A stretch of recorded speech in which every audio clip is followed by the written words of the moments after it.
لكل محتاج. أنت لك الغنى. السلام عليكم ورحمة الله وبركاته. إن الحمد لله نحمده ونستعينه ونستغفره ونؤمن به ونتوكل عليه. من يهد الله فلا مضل له ومن يضلل فلا هادي له. وأشهد أن لا إله إلا الله وحده لا شريك له. وأشهد أن محمدا عبده ورسوله. أما بعد فإن خير الحديث كتاب الله وخير الهدي هدي محمد صلى الله عليه وسلم. وشر الأمور محدثاتها وكل محدثة بدعة وكل بدعة ضلالة وكل ضلالة في النار. أعوذ بالله من الشيطان الرجيم. بسم الله الرحمن الرحيم. ألف لام ميم. ذلك الكتاب لا ريب فيه هدى للمتقين الذين يؤمنون بالغيب ويقيمون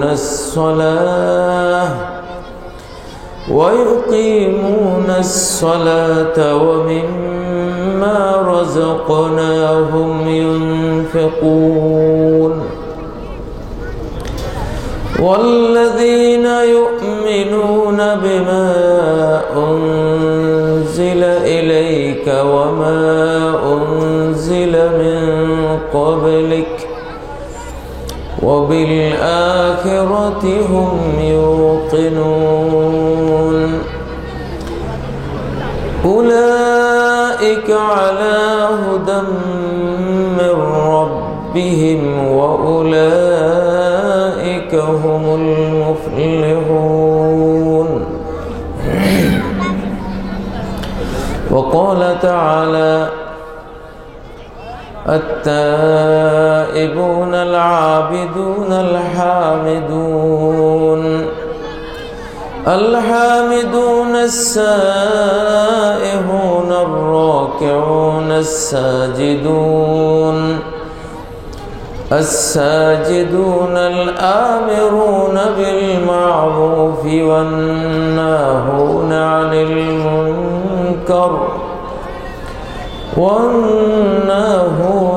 المنكر والحافظون لحدود الله. وبشر المؤمنين. إن الله وملائكته يصلون على النبي يا أيها الذين آمنوا صلوا عليه وسلموا تسليما.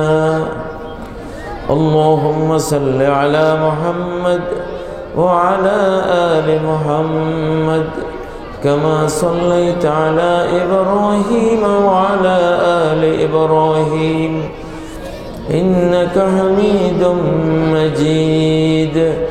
اللهم بارك على محمد وعلى آل محمد كما باركت على إبراهيم وعلى آل إبراهيم إنك حميد مجيد. اللهم أرنا الحق حقا وارزقنا اتباعه وأرنا الباطل باطلا وارزقنا اجتنابه.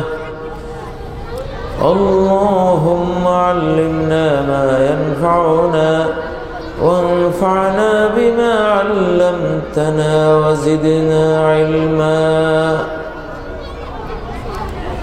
اللهم أخرجنا من ظلمات الجهل والوهم إلى أنوار المعرفة والعلم ومن وهول الشهوات إلى جنات القربات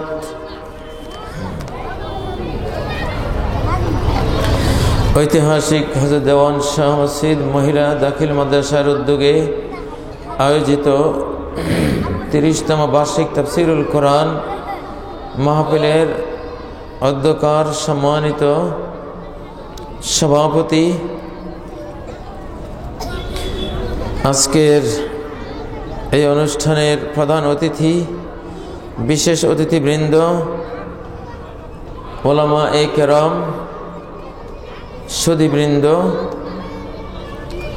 এবং আমার সম্মুখে সমবেত সম্মানিত মুসলিম ভাইরা, পর্দার অন্তরালের সম্মানিত মা ও বোনেরা, মহান আল্লাহ রাব্বুল ইজ্জতুল জালালের অনন্ত অসীম প্রশংসা করছি, যিনি আমাদেরকে আজকের এই কোরআনের অনুষ্ঠানে, তাফসীরুল কোরআনের এই সুন্দর জান্নাতি সমাবেশে সমবেত হওয়ার জন্য মনোনীত করেছেন, আমাদেরকে এখানে আসার জন্য তৌফিক দিয়েছেন। আমরা বলছি আলহামদুলিল্লাহ। ইয়া রাব্বি লাকাল হামদু কামা ইয়ানবাগি লিজালালি ওয়াজহিক ওয়া আযীমি সুলতানিক। লাকাল হামদু হামদান কাসীরান তাইয়িবান মুবারাকান ফীহি মিলআস সামাওয়াতি ওয়া মিলআল আরদি ওয়া মা বাইনাহুমা وملء ما شئت من شيء بعد। সম্মানিত উপস্থিতি, আজকে আমার ওয়াজের বিষয়বস্তু হলো ঈমানের শাখা প্রশাখাসমূহ।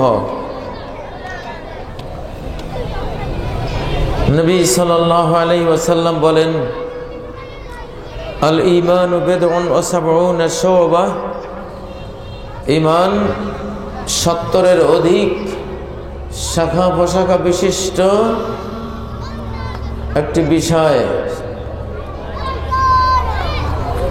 ফাআফদালুহা কওলু লা ইলাহা ইল্লাল্লাহ। সর্বশ্রেষ্ঠ ঈমানের শাখা হলো লা ইলাহা ইল্লাল্লাহ বলা। আর ওয়াদনাহা ইমাতাতুল আযা আনিত তারিক। সর্বনিম্ন শাখা হলো পথ থেকে কষ্টদায়ক জিনিস সরিয়ে ফেলা। ওয়াল হায়াউ শু'বাতুন মিনাল ঈমান। আর হায়া, লজ্জা ঈমানের অনেক বড় একটি শাখা। প্রিয় ভাইরা, আমরা যেহেতু শেষ জামানায়, ফিতনা ফাসাদের জামানায়, পাপাচারের জামানায় এসে পড়েছি, এই জন্য এই বিষয়টি বাছাই করেছি। ঈমান হারাবার এই যুগে, ঈমান নষ্ট হওয়ার এই যুগে ঈমানের বিষয়গুলো 70-এর অধিক, অর্থাৎ 70-এর চেয়ে বেশি, 80-র চেয়ে কম, এই বিপুল পরিমাণ ঈমানের শাখাগুলো জানলে, আমল করলে ঈমান রক্ষা করা সম্ভব হবে। আর না হয় বর্তমান যে কুফুরির সাইলাব, দুনিয়ার মোহের যে সাইলাব, পাপাচারের যে দুর্নিবার টর্নেডো, সাইক্লোন, ঝড় তুফান, পাপাচারের এই ঝড় তুফানে ঈমান বাঁচানো কতটা অসম্ভব, কতটা কঠিন।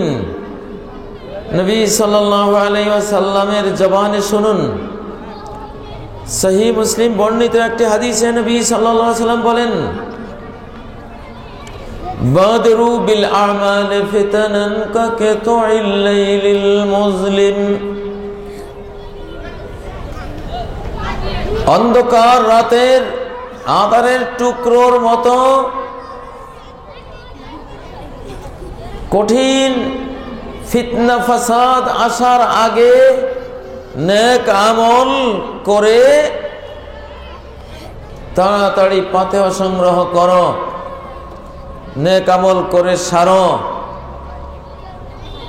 অন্ধকার রাতের আঁধারের মতো এক একটা ফিতনা আসবে, দিশাই পাবে না কোনটা ঈমান কোনটা বেঈমানি, কোনটা ঈমানদারি কোনটা বেঈমানদারি দিশা পাবে না, কোনটা শিরক কোনটা তাওহীদ বুঝতে পারবে না, কোনটা সুন্নাত কোনটা বেদাত দিশা পাবে না, কোনটা পাপ কোনটা পুণ্য বুঝতে পারবে না। এমন ফিতনা, পাপাচার, মূর্খতা, এমন চরিত্রহীনতা, অমানবিকতা সমাজে আসবে। অতএব তাড়াতাড়ি আমল করে সারো, ভবিষ্যতে আমল করবে এই আশায় বসে থেকো না। ফিতনার বিপর্যয়ে পড়ে আমল করার সুযোগ পাবে না। বাদরু বিল আমাল ফিতানান কাকিতুইল লাইলিল মুজলিম।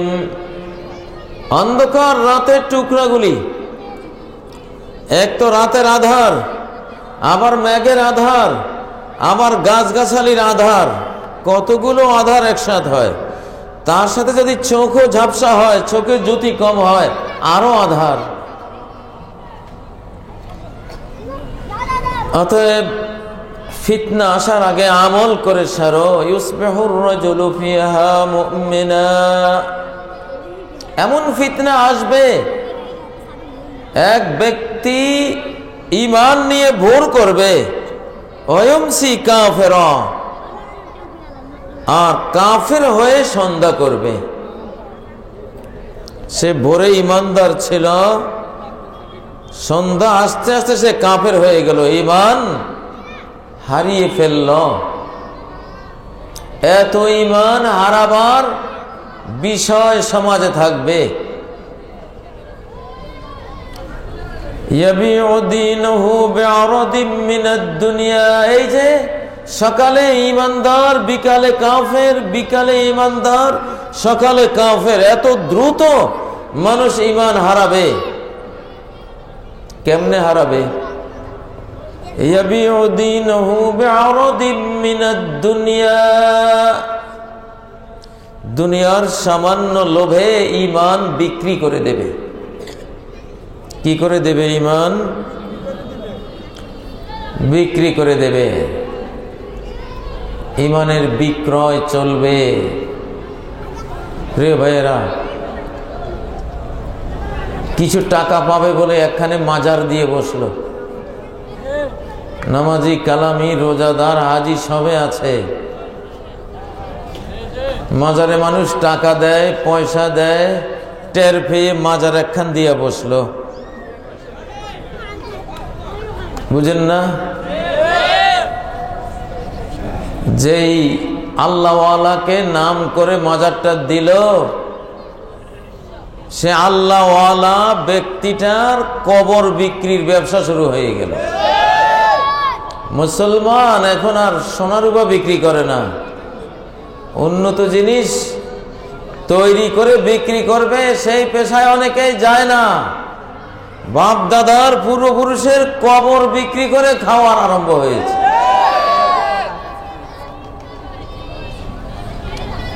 কবরকে মাজার বানানো হারাম। সেই হারামকে কেন্দ্র করে পয়সা রুজি করা আর এক হারাম। হারাম খেয়ে আখেরাত হারালে সারা পৃথিবী ভরা ধনরত্ন পেলেও তার লস হয়ে গেল, মারাত্মক লস হয়ে গেল। ঠিক নয় কি? প্রিয় ভাইয়েরা, আল্লাহ বলেন ওয়াল আসরি ইন্নাল ইনসানা লাফি খুসর,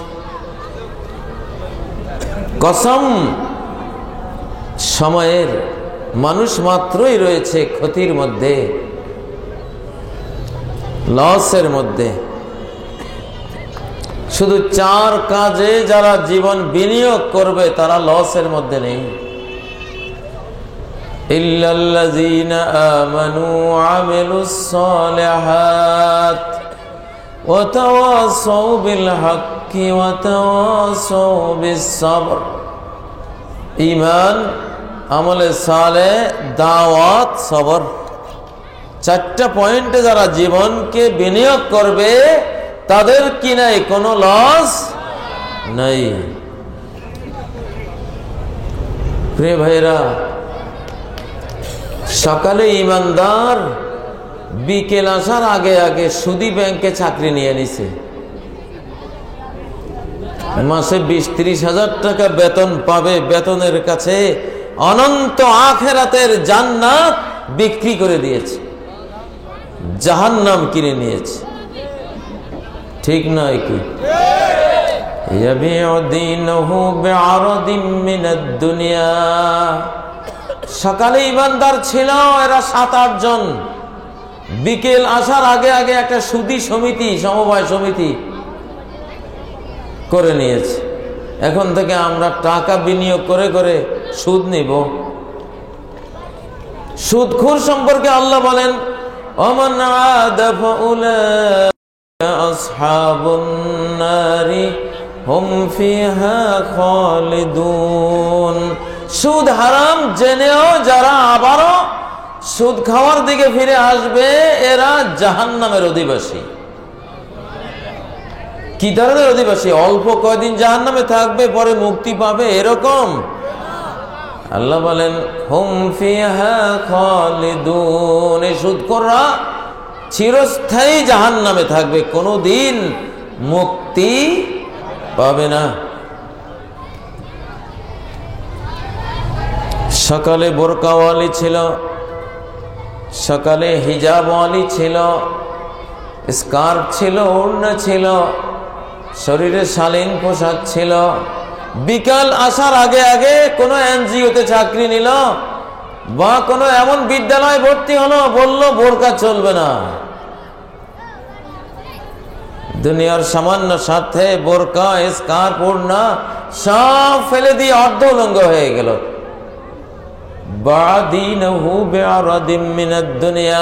দুনিয়ার সামান্য লোভে দিনটা বিক্রি করে দিয়ে বেঈমান হয়ে গেল, ইসলাম থেকে বের হয়ে গেল। আমাদের এই যুগটা হলো এই ধরনের একটি ভয়াবহ যুগ। এই জন্য ঈমানের অঙ্গগুলো জানতে হবে, ঈমানের অঙ্গ প্রত্যঙ্গগুলি কি বুঝতে হবে। আমি গতকালকের এক মাহফিলে এই বিষয়টি নিয়ে আসছিলাম। ঈমানের 70-এর চেয়ে বেশি, 80-র চেয়ে কম শাখা প্রশাখা আছে, 77, 78 কিংবা 79 শাখা প্রশাখা আছে। তন্মধ্যে সর্বপ্রথম হলো লা ইলাহা ইল্লাল্লাহকে সঠিকভাবে বিশ্বাস করা, সব ধরনের শিরককে অস্বীকার করা। শিরিক হলো অবৈধ সম্পর্কের নাম। একটা মেয়ের সাথে যেমন কোন পরপুরুষের অবৈধ সম্পর্ক থাকে, এটা বিরাট দোষণীয়, তেমনি আপনার সাথে যদি আল্লাহ ছাড়া কোনো গায়রুল্লাহর এমন সম্পর্ক থাকে যেটা আল্লাহর সাথে সম্পর্ক থাকা উচিত, এই সম্পর্কগুলি সব অবৈধ সম্পর্ক। লা ইলাহা বলে সব অবৈধ মাবুদের সাথে সম্পর্ক ছিন্ন করব। যত লাত মানাত উজ্জা আছে, লা ইলাহা বলে সবার সাথে সম্পর্ক ছিন্ন করলাম। যত ওয়াদ, সুয়া, ইয়াগুস, ইয়াউক, নাসার 5 আউলিয়া যেগুলিকে পূজা করা হয়, এদের সাথে সম্পর্ক ছিন্ন করলাম। লা ইলাহা বলে সব খাজা মামার সাথে সম্পর্ক ছিন্ন করলাম। লা ইলাহা বলে যত গাউস কুতুব অমুক তমুক শিরিকের আওতার বসে আছে এদের সাথে সম্পর্ক ছিন্ন করলাম। লা ইলাহা বলে যত পীর ব্রাহ্মণ ঠাকুর পোপ ফাদার ধর্মগুরু নামে শিরিক নিচ্ছে, শিরিক করাচ্ছে, শিরিক ছড়াচ্ছে, এদের সাথে সম্পর্ক ছিন্ন করলাম। লা ইলাহা বলে পূজিত সব মাবুদ চন্দ্র সূর্যের সাথে সম্পর্ক ছিন্ন করলাম। লা ইলাহা বলে গণকের সাথে সম্পর্ক ছিন্ন করলাম। লা ইলাহা বলে জ্যোতিষীর সাথে সম্পর্ক ছিন্ন করলাম। গণক আর জ্যোতিষকে বিশ্বাস করা লা ইলাহাকে ধ্বংস করার শামিল, লা ইলাহাকে অস্বীকার করার শামিল। মান আতা'আরাফান আও কাহিনান ফাসাদ্দাকাহু বিমা ইয়াকুল, যে ব্যক্তি কোন গণক বা কোন জ্যোতিষীর কাছে গেল, ফাসাদ্দাকাহু বিমা ইয়াকুল, সে যা বলে তা বিশ্বাস করলো, ফাকাদ কাফারা বিমা উনজিলা আলা মুহাম্মাদিন সাল্লাল্লাহু আলাইহি ওয়াসাল্লাম, সে মুহাম্মদ সাল্লাল্লাহু আলাইহি ওয়াসাল্লামের সাথে উপরে যা নাজিল হয়েছে সব কিছুর সাথে কুফরি করলো, বেঈমানি করলো, বিশ্বাসঘাতকতা করলো। হাতের রেখা দেখে যারা ভাগ্য পরীক্ষা করে লা ইলাহা বলে এদেরকে অস্বীকার করব। সংখ্যা দিয়ে যারা গণনা করে মানুষের সৌভাগ্য দুর্ভাগ্য বের করার মিথ্যাচার করে এদের সাথে সম্পর্ক ছিন্ন করব লা ইলাহা বলে, সব অবৈধ সম্পর্ক ছিন্ন, ঠিক না?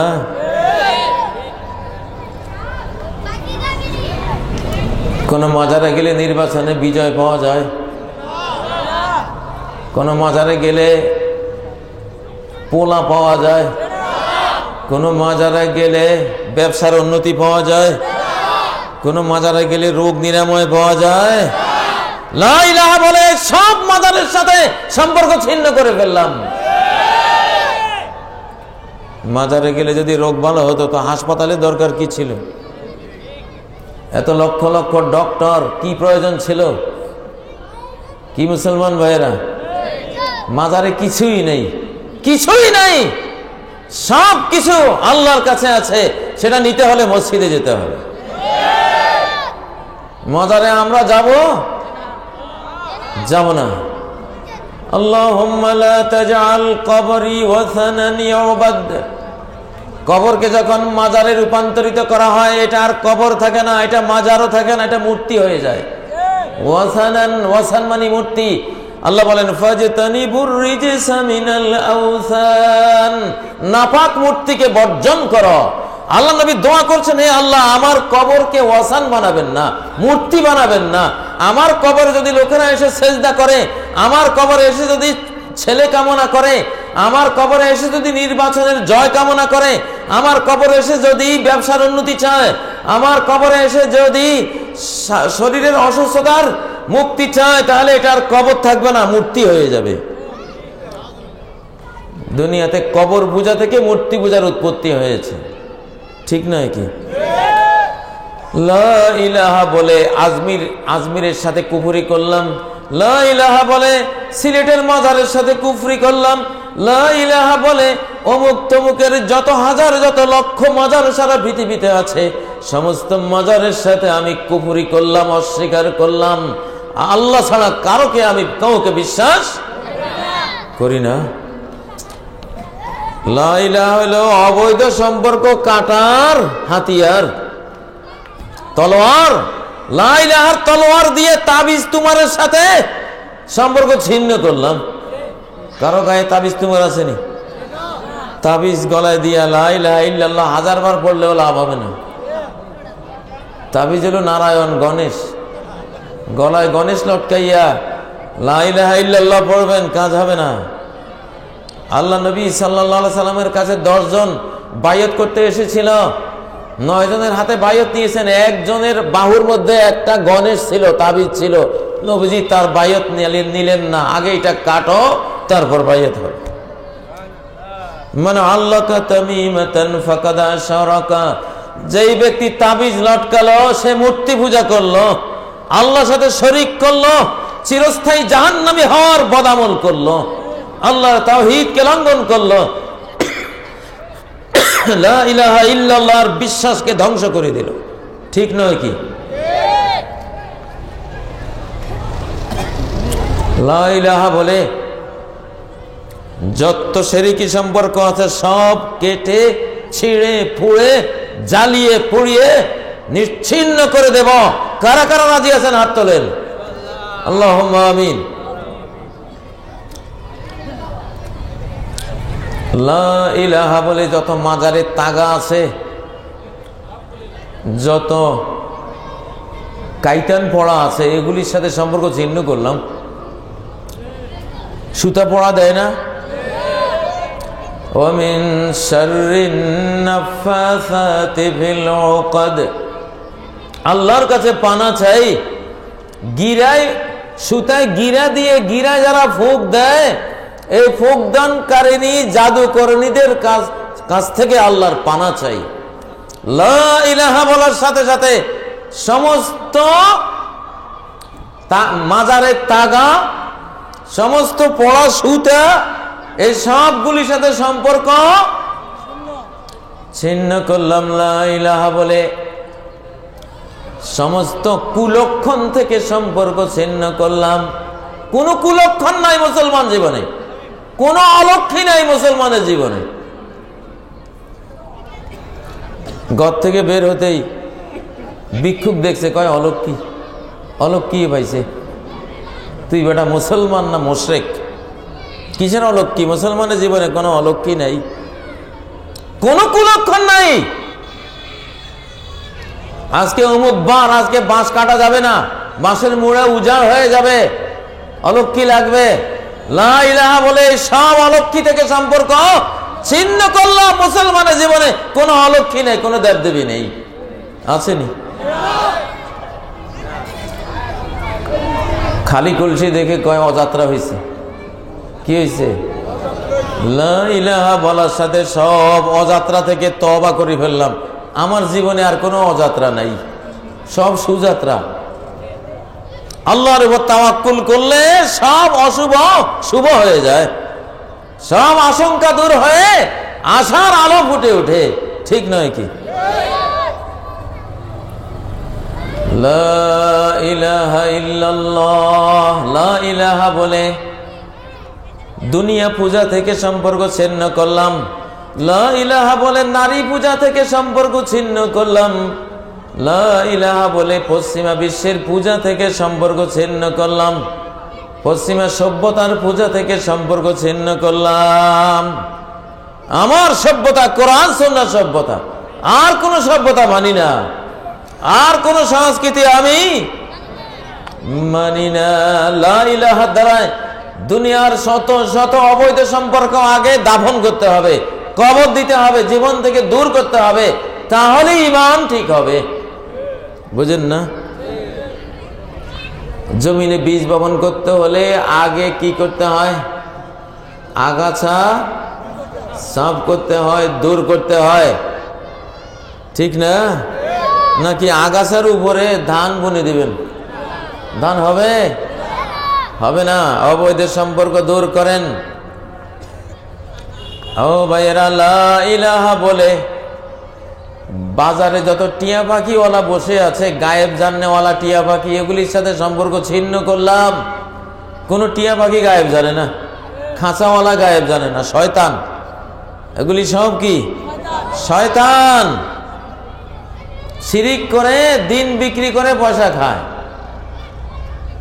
টিয়া পাখি রাখছে, টিয়া পাখি খাঁচার থাকে, খাঁচার ভিতরে চিঠি আছে। কেউ গেলে কয় যে আপনার ভাগ্য পরীক্ষা করাবেন, তো টিয়া পাখি চিঠি একটা নিলে, চিঠি এটার মধ্যে লেখা থাকে যে আপনি গাছ থেকে 2 বার পড়ে গেছিলেন, পানিতে 2 বার পড়ছেন, বিদেশে টাকা দিয়া অসুবিধায় পড়ছেন, মানে যেগুলি বাঙালির জীবনে প্রায় হয়। স্টাডি করে করে এগুলি লিখে রাখছে। গাছ থেকে কে না পড়ে বাংলাদেশে? ছোটকালে 2-1 বার পানিতে পড়ে নাই এরকম কে আছে? আমিও পড়ছি 2 বার। এখন টিয়া পাখি চিঠি আনছে, চিঠির মধ্যে এগুলি লেখা, আবার লেখা আছে ভবিষ্যতে আরো বড় বড় ফাঁড়া আছে। এই আসল কথা খান কইছে, এখন ভবিষ্যতে আরো বড় বড় ফাঁড়া আছে। এখন যে লোকে শুনতেছে সে তো ভয় পেয়ে গেছে, সর্বনাশ, আমার বড় বড় ফাঁড়া আছে, বাঁচার উপায় কি? কয় যে একটা তাবিজ দিতে হবে 101 টাকা। বলে 1 টাকা কেন? যাতে বিশ্বাস করে, খুব মুখলেস মানুষ, 100 টাকা বরাবর রাউন্ড ফিগার হলে সন্দেহ করতে পারে, এই জন্য 101 টাকা অনেক সময় 50 পয়সাও লাগায়। বিশ্বাসের জন্য কত ফন্দি, কত শয়তানি, কত বান্দরামি, ঠিক না? লা ইলাহা বলে সমস্ত গায়েব জানার দাবি করনে ওয়ালা যত দেবতা আছে, বাতিল দেবতা, এদের থেকে সম্পর্ক ছিন্ন করলাম। কুল লা ইয়ালামু মান ফিস সামাওয়াতি ওয়াল আরদিল গায়বা ইল্লাল্লাহ। বলো, আসমান জমিনে আল্লাহ ছাড়া আর কেউ গায়েব জানে না। এই বিষয়গুলি জানা ফরজ। ঈমান ঠিক না হলে সারা জিন্দেগি ইবাদত করে কোনো লাভ নাই, কোনো লাভ নাই। প্রিয় ভাইরা, ঈমানের শাখা প্রশাখা সমূহের মধ্যে সবচেয়ে বড় শাখা হলো লা ইলাহা ইল্লাল্লাহ বলা। ওয়া আদনাহা ইমাতাতুল আযা আনিত তরিক। ও ঈমানদার ভাইরা, ঈমান বাড়াতে চান? ঈমান নিয়ে কবরে যেতে চান? ঈমানের প্রত্যেকটা পয়েন্ট জীবনে আমলে রাখবেন, তাহলে কবরে ঈমান নিয়ে যাবেন, না হলে বেঈমান হয়ে যেতে পারেন।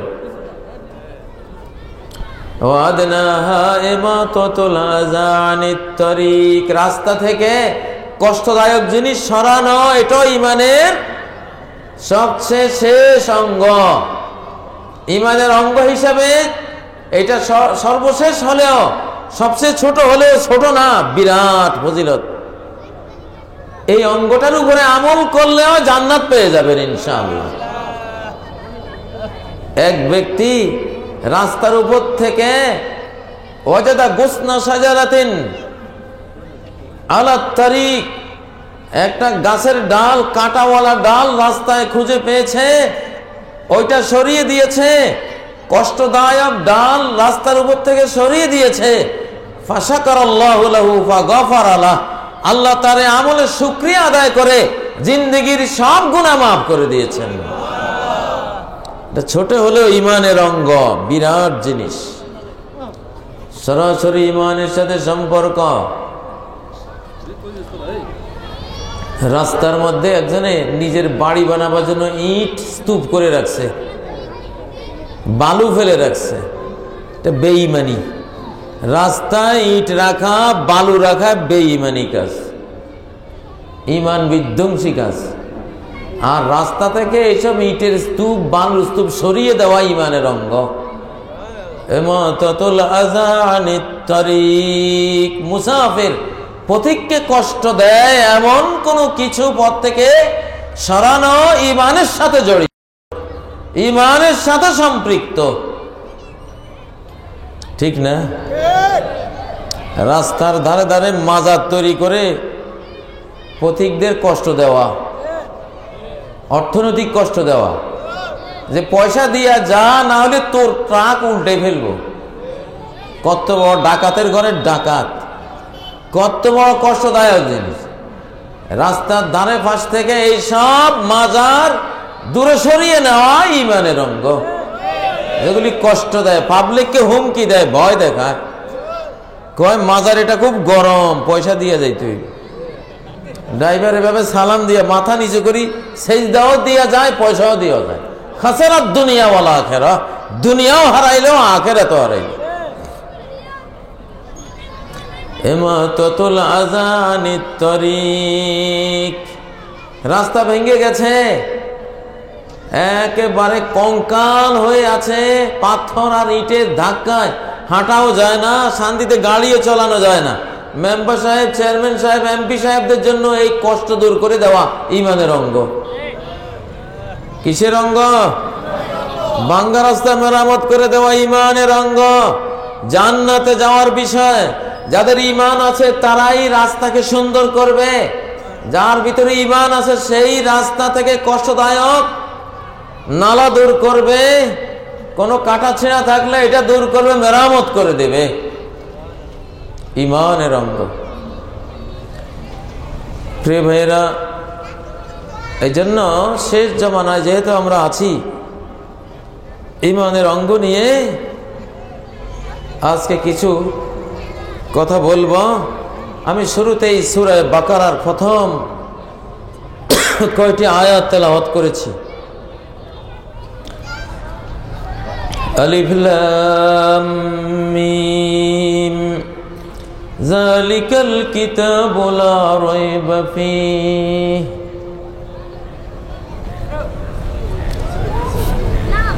এই কয়েলের চেয়ে মশা অনেক ভালো, মশার কামড় অনেক ভালো এই কয়েলের ধোঁয়ার চেয়ে, বুঝেন না? এগুলি ক্যান্সারের কারণ হয়।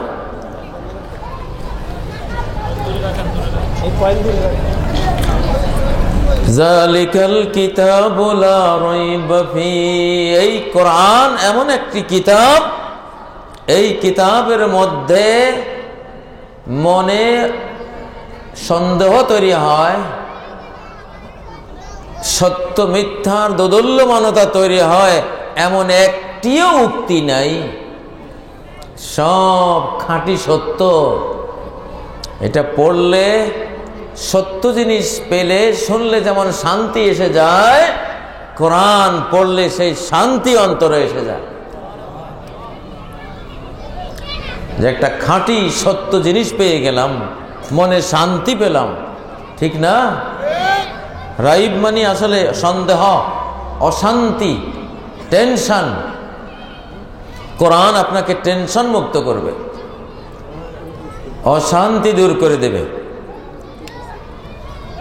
একটা মাসালা হুজুরে বললে, সত্য কইল না মিথ্যা কইল, ঠিক বললো না ভুল বললো, খালি মনে অশান্তি। হুজুরে কেন বা বললো জুতা পায়ে দিয়ে নামাজ পড়া মুস্তাহাব, জুতা পায়ে দিয়ে নামাজ পড়া মুস্তাহাব। মসজিদে পড়া না গেলেও অন্তত জানাজার নামাজে মাঠে পরিবেশ থাকলে জুতা পায়ে দিয়ে নামাজ পড়া মুস্তাহাব, সালাত আদায় করা মুস্তাহাব, সব বেশি। কারণ জুতাও একটা ভূষণ, জুতাও একটা অলংকার, একটা ড্রেস,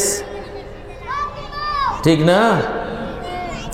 এখন মনে অশান্তি, হুজুর এটা কি বললো, সত্য না মিথ্যা, অশান্তি আসতেছে, ঠিক না? যদি দলিল খান বলি দেয়, আল্লাহ নবী বলেন সল্লু ফি নিআলিকুম খালিফুল ইয়াহুদা সল্লু ফি নিআলিকুম। ইহুদিদের বিপরীত করো। ইহুদিরা স্যান্ডেল পরে সালাত পড়ে না, তোমরা সালাত স্যান্ডেল পরে সালাত পড়া। বুখারীর হাদিস। আল্লাহ নবী চিরজীবন স্যান্ডেল পায়ে দিয়ে সালাত পড়েছিল, ঠিক না? কারণ আল্লাহ নবীর মসজিদ ছিল ধুলিবালির মসজিদ, কঙ্করের মসজিদ।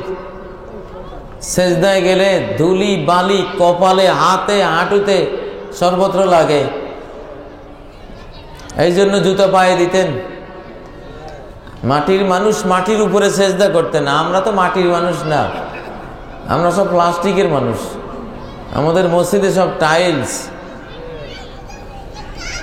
মুহাম্মদুর রাসূলুল্লাহ সাল্লাল্লাহু আলাইহি সাল্লাম, সাহাবীরা ছিলেন পাকা মুসল্লি, মুসল্লি পাকা, মসজিদ কাঁচা।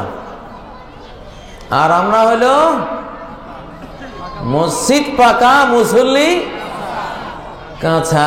এমন কাঁচার কাঁচা, কোন কোন মসজিদ আছে ওয়ালাইসা ফীহিম রাজুলুন মুমিন, গোটা মসজিদের একজন মুসল্লিও ইমানদার না।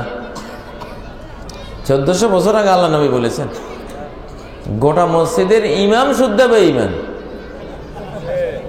একজনও ইমানদার নাই। কি জাতের মুসল্লি! কিন্তু মসজিদ খানে এসি দেখলে এলাকার গৌরব, ভেতরে ফাঁকা। ওয়াহিয়া খারাবুম মিনাল হুদা, হেদায়েত থেকে উজা, হেদায়েত শূন্য। যাই হোক সম্মানিত ভাইরা, যালিকাল কিতাবু লা রাইবা ফীহি হুদাল লিল মুত্তাকিন। যারা আল্লাহ থেকে নূর পেতে চায়, এই কোরআন তাদেরকে নূর দেখাবে, হেদায়েত দেখাবে। এখানে ঈমানের কতগুলি অঙ্গ আছে। ঈমানের সর্বোচ্চ বড় অঙ্গ হলো আল্লাযীনা ইউমিনুনা বিল গায়ব, লা ইলাহা ইল্লাল্লাহর উপর বিশ্বাস আর আল্লাযীনা ইউমিনুনা বিল গায়ব একই কথা। লা ইলাহা ইল্লাল্লাহর মধ্যে যেমন গায়বী আল্লাহকে বিশ্বাস করলাম, এখানেও সেটাই বলা হলো আল্লাযীনা ইউমিনুনা বিল গায়ব, গায়েবের উপরে ঈমান, না দেখে ঈমান, না দেখে বিশ্বাস করা ঈমানের অঙ্গ। দেখলে তো সবাই বিশ্বাস করবে। জান্নাত না দেখে জান্নাত বিশ্বাস করা ঈমানের অঙ্গ। জাহান্নাম না দেখে জাহান্নামকে বিশ্বাস করা ঈমানের অঙ্গ। আল্লাহকে না দেখে বিশ্বাস করা ঈমানের অঙ্গ। আল্লাযীনা ইউমিনুনা বিল গায়ব, আপনারা জানেন ঈমানের যে কালেমা আন তুমিনা বিল্লাহি ওয়া মালাইকাতিহি ওয়া কুতুবিহি ওয়া রাসূলিহি ওয়াল ইয়াউমিল আখির ওয়াল বা'স বা'দাল মাউত ওয়াল কদরি খায়রিহি ওয়া শাররিহি। ঈমানের একটা অঙ্গ তো আল্লাহর প্রতি ঈমান, আরেকটা কি? আল্লাহর ফেরেশতাদের প্রতি ঈমান। ফেরেশতা আছে না নাই? জিন আছে না নাই? শয়তান আছে না নাই? হ্যাঁ। তো বিশেষ করে আল্লাহর মালাইকা নূরের তৈরি কোটি কোটি কোটি ফেরেশতা মহাবিশ্বে আছে। আকাশের মাফিস সামাই মাওদিউ কদরে আরবাআতি আসহাবে ইল্লা ওয়া মালাকুন, আসমানে 4 আঙ্গুল পরিমাণ জায়গাও খালি নাই যেখানে একজন ফেরেশতা রাকিউন আও সাজিদান, একজন ফেরেশতা রুকু অবস্থায় নাই অথবা সিজদা অবস্থায় নাই অথবা দান অবস্থায় নাই। মহাকাশে 4 আঙ্গুল জায়গা এরকম খালি নেই। সমগ্র আকাশ জুড়ে আল্লাহ রজুত নিযুত lakh crore billion trillion trillion trillion ফেরেশতা সবাই রুকুতে অথবা সিজদাতে অথবা দণ্ডায়মান হয়ে আল্লাহর ইবাদতে ব্যস্ত আছে। ফেরেশতাদের মধ্যে বেনামাজি একজনও নাই। আছে? বেনামাজি আছে শুধু আপনাদের মধ্যে, আমাদের মধ্যে, আর জিনের মধ্যে। জিন আর মানুষ এই 2 জাতের মধ্যে বেনামাজি আছে, এই ছাড়া আর গোটা সৃষ্টি জগতে কোনো বেনামাজি নেই। ওয়ায়ুকিমুনাস সালাহ, ঈমানের মস্ত বড় আরেক অঙ্গ হলো সালাত কায়েম করা। কি কায়েম করা? সালাত কায়েম করা। সালাত না পড়লে ঈমান থাকে? ইসলামে যে 5টি বেনা স্তম্ভ, সেই 5টি স্তম্ভের মধ্যে কালেমায়ে শাহাদাত জীবনে একবার পড়লে হয়, বারবার পড়লে ফজিলত, কিন্তু ফরজ আদায় হয়ে যায় একবার পড়লে।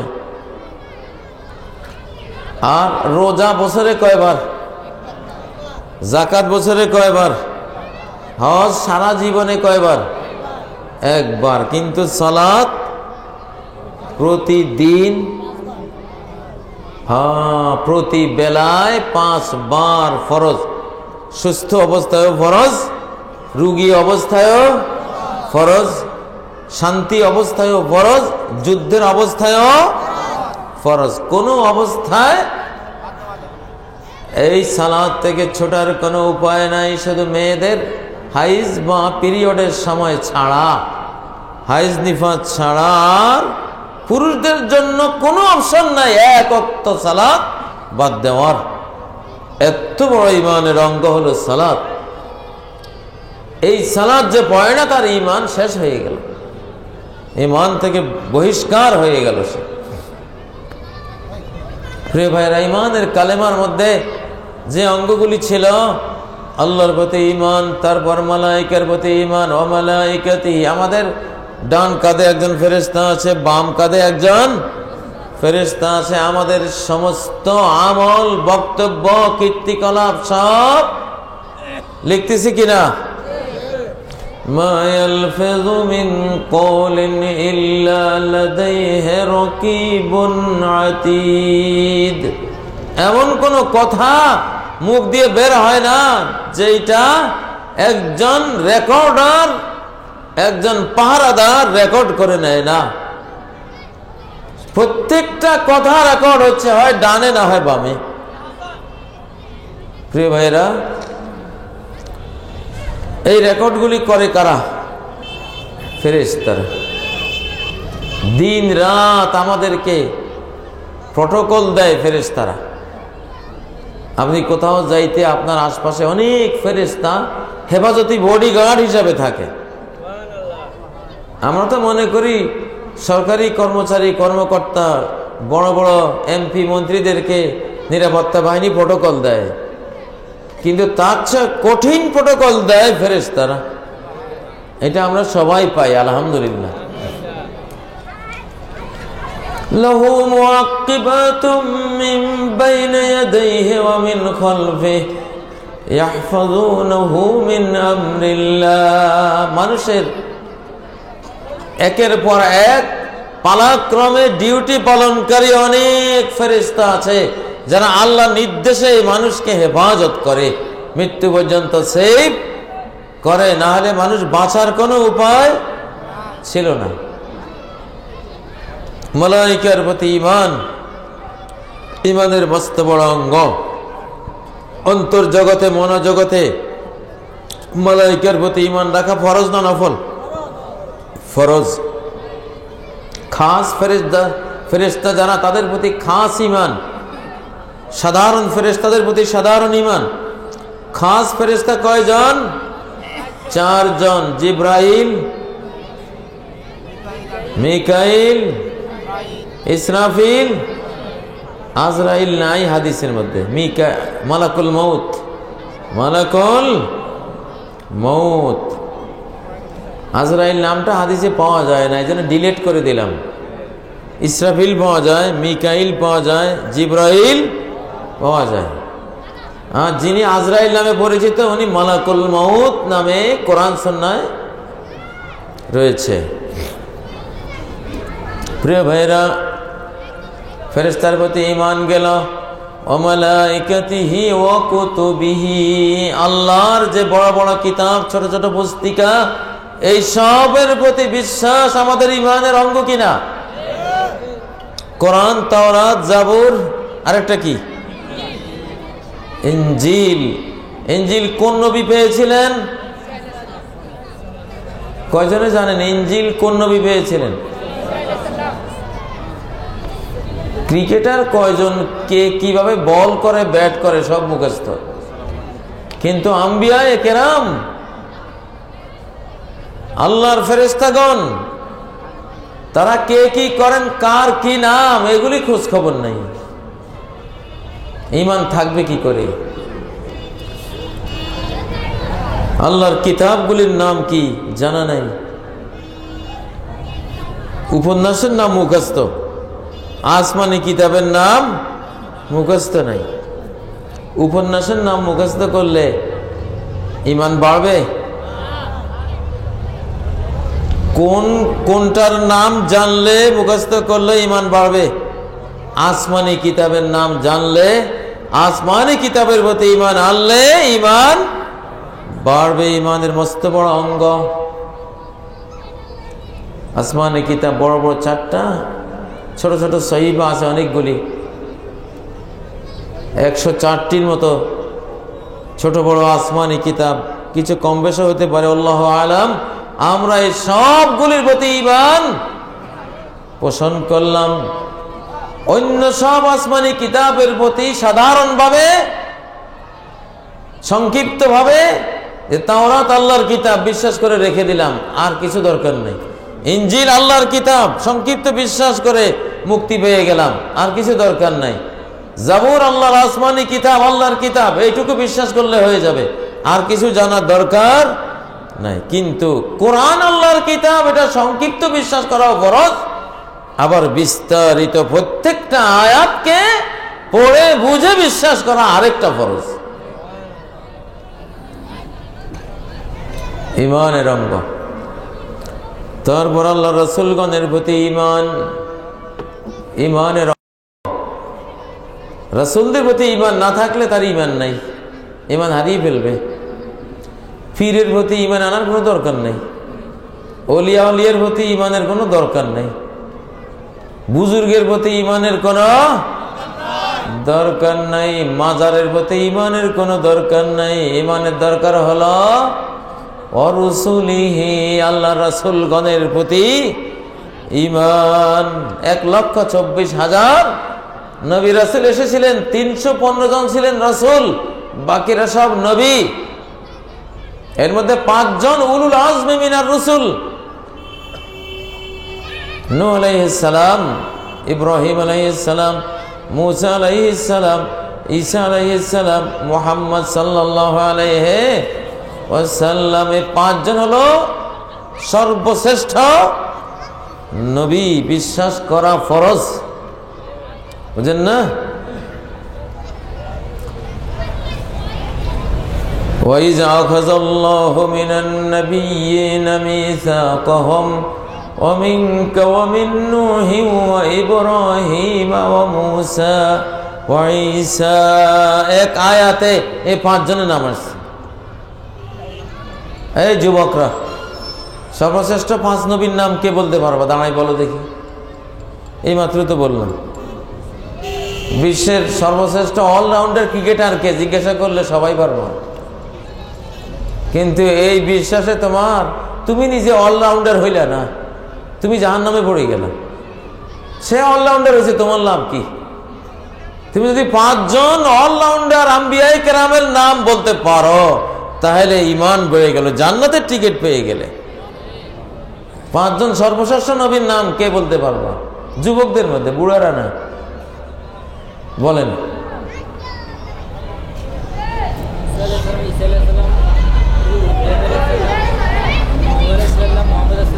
আলহামদুলিল্লাহ, আল্লাহ তোমার জান্নাত নসিব করুন, আমাদেরকেও জান্নাত নসিব করুন। এগুলি ঈমান বাড়াবে, ছেলেদেরকে মেয়েদেরকে এগুলি শেখাবেন। আল্লাহ রাসূলগণ, আম্বিয়াগণের প্রতি ঈমান, তারা কে কোন স্টেজের, সংখ্যা কি, এইগুলি বিস্তারিত জানা ঈমানের অঙ্গ কিনা? ঈমানের অঙ্গ, মূল অঙ্গ, বেসিক অঙ্গ। এগুলি ছাড়া ঈমান হবে না। আর কোথায় কোন 5 আউলিয়া ছিল, এইসব 5 আউলিয়ার খোঁজ খবর রাখার আমাদের দরকার নেই। নাকি 3 লাখ পিস ছিল, এগুলি জানার কোনো দরকার নাই। কোথায় 2,500 পিস ছিল, এগুলি জানার দরকার নাই। কত হাজার আম্বিয়ায়ে কেরাম ছিলেন, এগুলি জানার দরকার আছে। ইসলামের দাওয়াত যারা দিয়েছেন, খাঁটি দাওয়াত দিয়েছেন, যারা বেদাত করেননি, এদের ইতিহাস পড়লে লাভ আছে, কিন্তু বেদাতের ইতিহাস পড়লে ক্ষতি আছে। কি আছে? ক্ষতি আছে, আপনি বেদাতি হয়ে যাবেন। বেদাত করার আর সময় নেই আমাদের হাতে, সময় শেষ। কিয়ামত ঘনাইছে, কিয়ামতের বেশি দেরি নেই। এখন আর বেদাত বলারও সময় নেই, করারও সময় নেই। খাঁটি সহিহ সুন্নাহগুলি আমল করে শেষ করতে পারবো কিনা এই ভয় পাচ্ছি। ঠিক নয় কি? কোন বেদাতি আলেমকে দাওয়াত দেবেন না কোন মাহফিলে, কোন বেদাতি আলেমের কোন বক্তৃতাও শুনবেন না, বেদাতি কোন আলেমকে সম্মানও জানাবেন না, কারণ সেই ইসলামের ক্ষতি করতেছে, নিজের ক্ষতি করতেছে, জাতির ক্ষতি করতেছে। ঠিক না? ওয়ারুসুলিহি, রাসূলগণের প্রতি ঈমানের পরে ওয়াল ইয়াউমিল আখির, পরকালকে একেবারে টেলিভিশনের স্ক্রিনে যেমন দেখেন, বসলেই দেখতে আছেন, এরকম কঠিন বিশ্বাসের স্ক্রিনে পরকালকে রাখা, এটা ঈমানের অঙ্গ। পরকালের প্রতি নরমাল ঈমানে কাজ হবে না, দুর্বল ঈমানে কাজ হবে না। পরকালের প্রতি ঈমানটা হতে হবে অত্যন্ত দৃঢ়, মজবুত। এই জন্য আল্লাহ বলেছেন ওয়াবিল আখিরাতি হুম ইউকিনুন, আখিরাতের প্রতি তাদের ঈমান বড় কঠিন, বড় শক্ত। ঠিক নয় কি? প্রিয় ভাইয়েরা, এগুলি হলো ঈমানের অঙ্গ। আল কদরি খায়রিহি ওয়া শাররিহি মিনাল্লাহি তাআলা, ভাগ্য খারাপ হোক আর ভালো হোক, কে দেয়? সৌভাগ্য কার পক্ষ থেকে? দুর্ভাগ্য কার পক্ষ থেকে? নাকি চাঁদ সেতারা নক্ষত্রের পক্ষ থেকে? হ্যাঁ, দুর্ভাগ্য সৌভাগ্য সবগুলি কার কাছ থেকে আসে? আল্লাহর কাছ থেকে আসে। কার কপালে কি আছে এটা জানারও আর কারো ক্ষমতা নাই আল্লাহ ছাড়া। তাকদীরের প্রতি অবিশ্বাস হয় গণকার জ্যোতিষীর কথা বিশ্বাস করলে, আর গণকার জ্যোতিষীর কথা অস্বীকার করে তাকদীরের প্রতি বিশ্বাস করলে ঈমানের অঙ্গ প্রতিষ্ঠিত হয়, ঈমান বেড়ে যায়। প্রিয় ভাইয়েরা, জিনা থেকে বেঁচে থাকা ঈমানের অঙ্গ, ব্যভিচার থেকে বেঁচে থাকা কিসের অঙ্গ? ঈমানের অঙ্গ। আল্লাহ বলেন ওয়ালা তাকরাবুজ জিনা, জিনার কাছেও যেও না। জিনা থেকে বাঁচা যদি ঈমানের অঙ্গ হয়, চোখের জিনা থেকে বাঁচা ঈমানের অঙ্গ, কানের জিনা থেকে বাঁচা ঈমানের অঙ্গ, হাতের জিনা থেকে বাঁচা ঈমানের অঙ্গ, পায়ের জিনা থেকে বাঁচা ঈমানের অঙ্গ। জিনার যাবতীয় সিনারিও থেকে বেঁচে থাকা ঈমানের অঙ্গ। অশ্লীল ছায়াছবি না দেখা ঈমানের অঙ্গ, আর দেখা কুফুরির অঙ্গ। ছায়াছবি, উলঙ্গ ছবি, নাচ গান ড্যান্স দেখা কুফুরির অঙ্গ, এগুলি না দেখা ঈমানের অঙ্গ। ঠিক না? আল্লাহ নবী বলেন فإن دماءكم وأعراضكم وأموالكم عليكم حرام। খুন না করা ঈমানের অঙ্গ। অন্যায় খুন না করা কিসের অঙ্গ? ঈমানের অঙ্গ। লা ইয়াজালুল মুসলিমু ফি ফুসহাতিন মিন দীনিহি মা লাম ইউসিব দামান হারামা। একজন মুসলমানের দ্বীন ঈমান ততক্ষণ প্রশস্তভাবে হেফাজতে আছে যতক্ষণ কোন হারাম খুনে সে জড়ালো না। হারাম খুনে জড়িয়ে গেলে আমার এক ঘূর্ণিপাকে পড়ে গেল, এখান থেকে আর উদ্ধার পাওয়ার সুযোগ নাই। ভাইয়েরা, তেমনি আল্লাহ নবী বলেন ও আরাদাকুম, ইজ্জত রক্ষা করা ঈমানের অঙ্গ। ইজ্জত রক্ষা করা কিসের অঙ্গ? ঈমানের অঙ্গ। নারী জাতি হলো মুসলমানদের ইজ্জত। নারীরা যদি নাচে গায়, পরপুরুষদেরকে অঙ্গ প্রত্যঙ্গ দেখায়, এটা ইজ্জত হানি করলো। এই ইজ্জত হানিটা কুফুরির অংশ। যার ভিতরে কুফুরি আছে সে এগুলি করতে পারে, যার ভিতরে কুফুরি নাই সে এটা করতে পারে না। ইজ্জত রক্ষা ঈমানের অংশ, আব্রু রক্ষা ঈমানের অংশ। এই জাতীয় বেহায়াপনা অশ্লীলতা থেকে নিজেকে সমাজকে রক্ষা করা ঈমানের মস্ত বড় অঙ্গ। এগুলি বলে বেড়ানো, এগুলি প্রচার করা, প্রকাশ করা মস্ত বড় কুফুরির অঙ্গ। আল্লাহ বলেন ইন্নাল্লাযীনা ইউহিব্বুনা আন তাশিআল ফাহিশা أن تشيع الفاحشة في الذين آمنوا।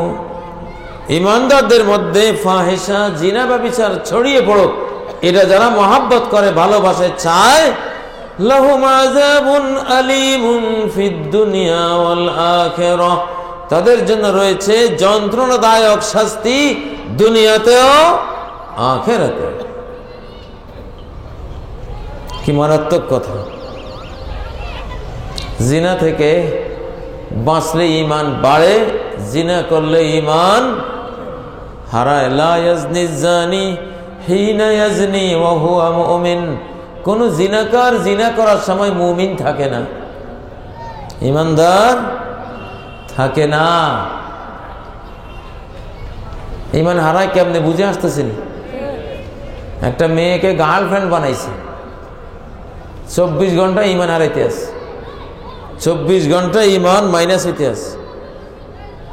একটা অবৈধ মেয়ে স্ত্রী বানায় নাই, বৈধভাবে পিতার অভিভাবকের সম্মতি নিয়ে মোহরানা দিয়া কাজী সাক্ষী রেখে বিয়ে করে নাই, গার্লফ্রেন্ড হিসাবে তার সাথে থাকতেছে, এই ছেলেটাই মেয়েটা 24 ঘন্টা ইমান ধ্বংস করতেছে কিনা, ইমান হারাবার কাজ করতেছে। যে মা বাবা এটা করতে দেয় তারাও ইমান হারাবার কাজ করে, যে সমাজ এটাকে সহ্য করে তারাও ইমান হারাবার কাজ করে। কিভাবে ইমান হারায়? সকালে ইমানদার ছিল, বিকালে বেঈমান। সকাল পর্যন্ত কোনো মেয়ে বন্ধু ছিল না, দুপুর পর্যন্ত মেয়ে বন্ধু একটা জুটে নিছে, আই লাভ ইউ কইয়া। ভ্যালেন্টাইন ডে পালন করা মেয়ে একটা জোটায় নিছে, ইমান হারাই ফেলেছে। এখন 24 ঘন্টা ইমান মাইনাস পয়েন্টে, ডিলেট, খালি ডিলেট পয়েন্টে আছে। কেমনে এই যুগের ইমানদার, সকালের ইমানদার বিকালে বেঈমান হবে? বুঝে আসতেছে কিনা? বুঝে আসতেছে?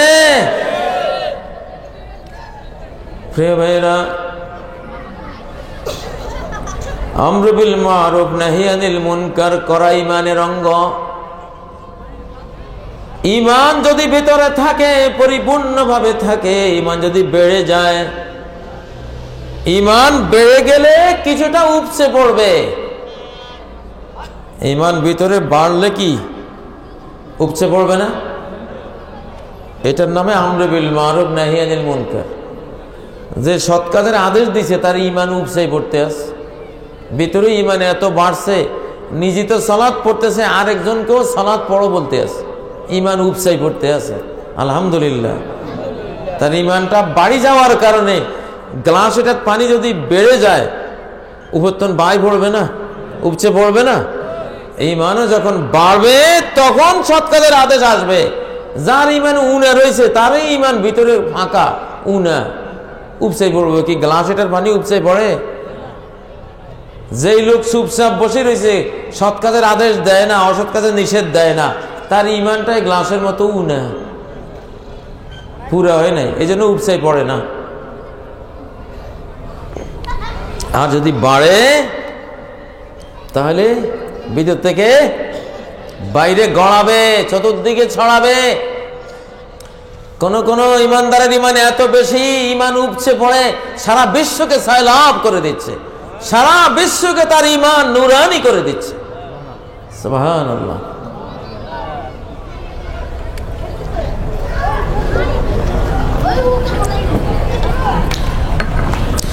আল-আমরু বিল মারুফ ওয়ান নাহয়ু আনিল মুনকার। আল্লাহ নবী বলেন, মান রাআ মিনকুম মুনকারান ফালিয়ুগাইয়িরহু বিয়াদিহি। কোন অন্যায় যে ব্যক্তি দেখলা, হাত দিয়ে পাল্টাই দাও যদি ক্ষমতা থাকে। বোরকা নাইওয়ালা মেয়ে লোক দেখলে, তুমি মুরব্বী হলে এই মেয়ে বোরকা গায়ে দাও, চেয়ারম্যান হলে এই মহিলা বোরকা গায়ে দাও, এমপি হলে এই মহিলা বোরকা গায়ে দাও, কারণ তোমার ক্ষমতা আছে। কি আছে? ফালিয়ুগাইয়িরহু বিয়াদিহি, হাত দিয়ে এটাকে চেঞ্জ করে দাও। গান বাজনা চলছে, হাত দিয়া ঢোল বাদলা এগুলি ভেঙ্গে চুরমার করে এলাকা থেকে বিতাড়িত করে দাও।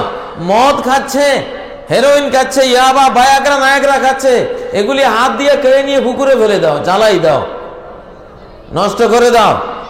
বাজারে দুধ আনছে, পানি মাখা দুধ, পানি দিয়া পানি মেশানো দুধ আনছে, মাথার মধ্যে ঢালি দাও দুধের কলসিটা, কলসিটা লইয়া যন্ত্র দিয়া পরীক্ষা করে দেখলা দুধে কি আছে, পানি আছে, লগে চৌকিদার লইয়া আইলা। হযরত ওমর ফারুক বাজারে যাইতেন, পানিওয়ালা দুধ পাইলে একবারে দুধওয়ালার মাথায় ঢেলে গোসল করে দিতেন, যে তুই খা, এই দুধ মুসলমান খাইতো না। বুঝেন না প্রিয় ভাইরা? মান রাআ মিনকুম মুনকারান ফালিয়ুগাইয়িরহু বিয়াদিহি। ইসালে সওয়াব করতেছে, মুনকার করতেছে। এই মেয়ে ইসালে সওয়াব করে কেন? হারাম, বেদাত, কবিরা গুনাহ, মহাপাপ, গুমরাহি, জাহান্নামে যাবা। এই কথাটা বললে কোনো সমস্যা আছে? মুনকার করতেছে। নারী পুরুষ জিকির করতে আছে মোমবাতি জ্বালাইয়া, এরপরে মোমবাতি বন্ধ করিয়া মুনকার করতেছে, নিষেধ করে দিলেন। খবরদার, এই এলাকায় এগুলি চলবে না। যার ইমান উপসে পড়বে সে বলবে। যার ইমান এতটা দুর্বল, মুখ দিয়েও বলতে পারে না, হাত দিয়েও রোখাইতে পারে না, অন্তর দিয়ে ঘৃণা করবে, এটাও ইমান। তবে এটা হলো ওয়াজালিকা আদআফুল ঈমান। সৎ কাজের আদেশ যে ইমানের অঙ্গ, এই শেষ কথা থেকে বোঝা গেল ওয়াযালিকা আদাবুল ঈমান। নীরবে ঘৃণা করলেও ইমানের অঙ্গ হয়, কিন্তু দুর্বল অঙ্গ। আর হাত দিয়ে প্রতিহত করলে ইমানের শক্তিশালী অঙ্গ। হাত দিয়ে না পেরে মুখ দিয়ে প্রতিহত করলেও ইমানের সেকেন্ডারি শক্তিশালী অঙ্গ। আর এটাও নাই শুধু অন্তর দিয়ে ঘৃণা করতেছে, এটা কি ধরনের অঙ্গ? দুর্বল অঙ্গ। আর যার ঘৃণাও নাই, গান গাইতেছে তার ঘৃণাও লাগে না, কানে হাত দেওয়া দূরে থাকে, আরো কান খাড়া করে শুনতেছে, এই লোক বেঈমান, ইমানে নাই তার। এই লোকের ইমান বলতে কিচ্ছু নেই। দোকানে ছাদ দোকানের মোড়ে মোড়ে বসে বসে টিভির সিরিয়াল দেখে, নাচ গান দেখে, আর চায়ের পেয়ালায় চুমুক মারে, বুঝেন না? চায়ের পেয়ালায় চুমুক দেয় আর সিনেমা দেখে। প্রত্যেকটা গ্রামে রাস্তার মোড়ে মোড়ে দোকানদারেরা এখন এই অবৈধ ব্যবসা করে, ইমান খাওয়ার ব্যবসা করে। এটা হারাম ব্যবসা। কি ব্যবসা? হারাম ব্যবসা। এই যে মুনকার, এই মুনকারের প্রতি যার ঘৃণা নাই সে বেঈমান। মান সাররাতহু হাসানাতুহু ওয়া সাআতহু সাইয়্যাতুহু। হ্যাঁ, পুণ্য তোমাকে আনন্দিত করে, মন্দ কাজ যদি তোমাকে অসন্তুষ্ট করে, দুঃখিত করে, ফাআনতা মুমিন, তাহলে তুমি ঈমানদার। না হলে বুঝতে হবে কিনা ঈমান নাই। সৎ কাজের আদেশ করবেন কিনা? বাবার নামাজ না পড়লে বাবা কেন সালাত পড়ো না প্রতিদিন বলবেন। ঈমান উপসে পড়ে কিনা দেখেন। যদি না বলেন আপনার নিজের ঈমানটাই উনা, নিজের ঈমানটাই কি উনা, দুর্বল। আক্ষেপ করবেন, আরে মুখ দিয়ে ঈমান বাইর হয় না কেন, উপসে পড়ে না কেন, সৎ কাজের আদেশ আসে না কেন, এই জন্য কান্নাকাটি করা উচিত। এই দুর্বল ঈমান মৃত্যুর সময় যে ঝড় তুফান বয়ে যাবে ওই সময় টিকবে? মৃত্যুর সময় সব শয়তান একসাথে হামলা চালাবে, এইটারে ধর, এইটারে বেঈমান বানা, দুনিয়ার সব সন্দেহ মনের মধ্যে ঢেলে দেবে এনে। ওই সময় শক্তিশালী ঈমান না হলে ঈমান বাঁচানো বহুত মুশকিল। প্রিয় ভাইয়েরা,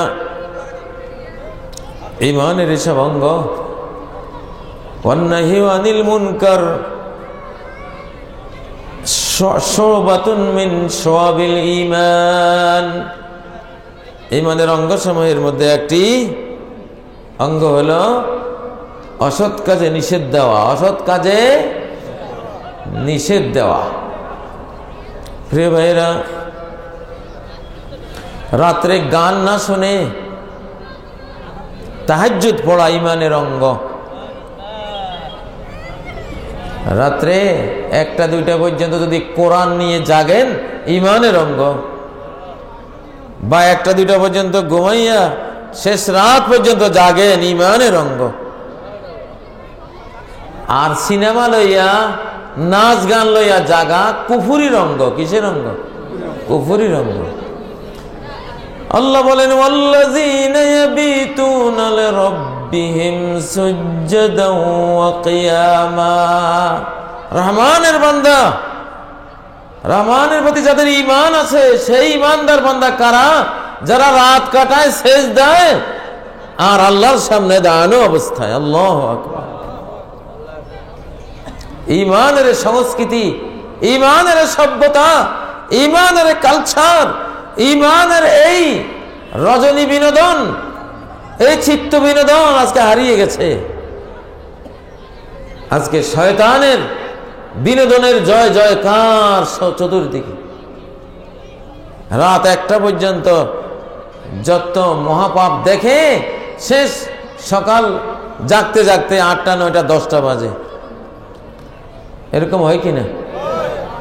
ওয়াবিল আসহারি হুম ইস্তাগফিরুন।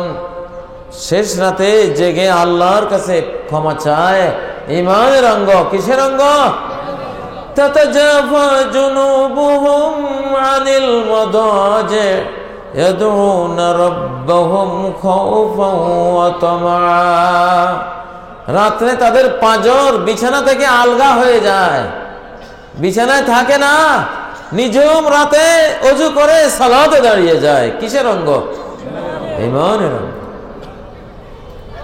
আমার ছোটকালে দেখতাম বাড়িতে বাড়িতে সব মুরব্বীরা রাত 1টা-1:30টার পরে আর ঘুম নেই, সব জিকির আজকার তাহাজ্জুদ তেলাওয়াতে ব্যস্ত। আহা, আজকে খোঁজ খবর নাই, মরা লাশ। ঠিক নয় কি মুসলমান? ঈমান বাড়াবেন তো এইভাবে। ঈমান যে নাই হয়ে যাচ্ছে, আল্লাহর প্রতি বিশ্বাস যে হারিয়ে যাচ্ছে, আখিরাতের প্রতি ঈমান যে হারিয়ে যাচ্ছে, কেন? ঈমানের অঙ্গগুলি সমাজ থেকে হারিয়ে যাচ্ছে এই জন্য।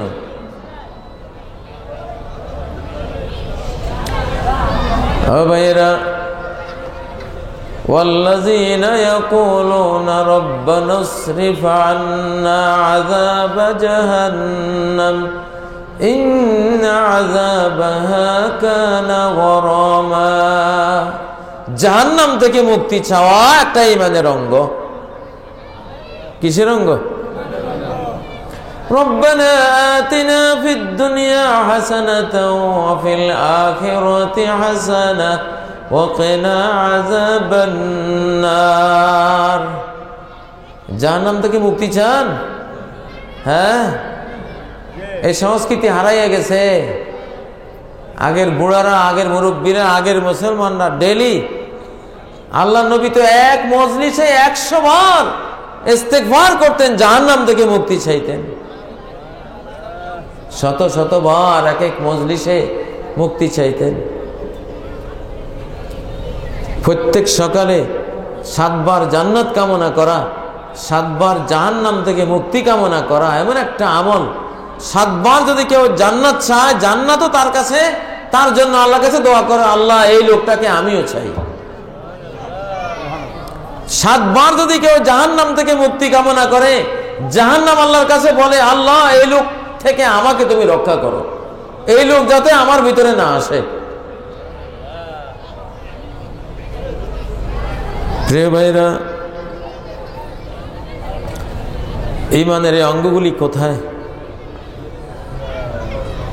সূরা আত-তাওবার 112 নম্বর আয়াতটি তেলাওয়াত করেছিলাম। আত-তাইবুনাল আবিদুনাল হামিদুন, প্রত্যেকটা ঈমানের অঙ্গ। প্রতিদিন শত শতবার তওবা করা, ইস্তেগফার করা কিসের অঙ্গ? ঈমানের অঙ্গ। তওবা না করা বেঈমানির অঙ্গ। তওবা মানে ফিরে আসা। আল্লাহ, ফিরে আসলাম, আমি আপনার গোলাম, আপনি আমার মনিবের খেদমত থেকে পালিয়ে গিয়েছিলাম, কিন্তু পালিয়ে গিয়ে দেখি পালাবার কোনো রাস্তা নাই, কই যাব? মালিকের কাছে হাজিরা দিতে হবে, এই জন্য আবার ফিরে আসলাম।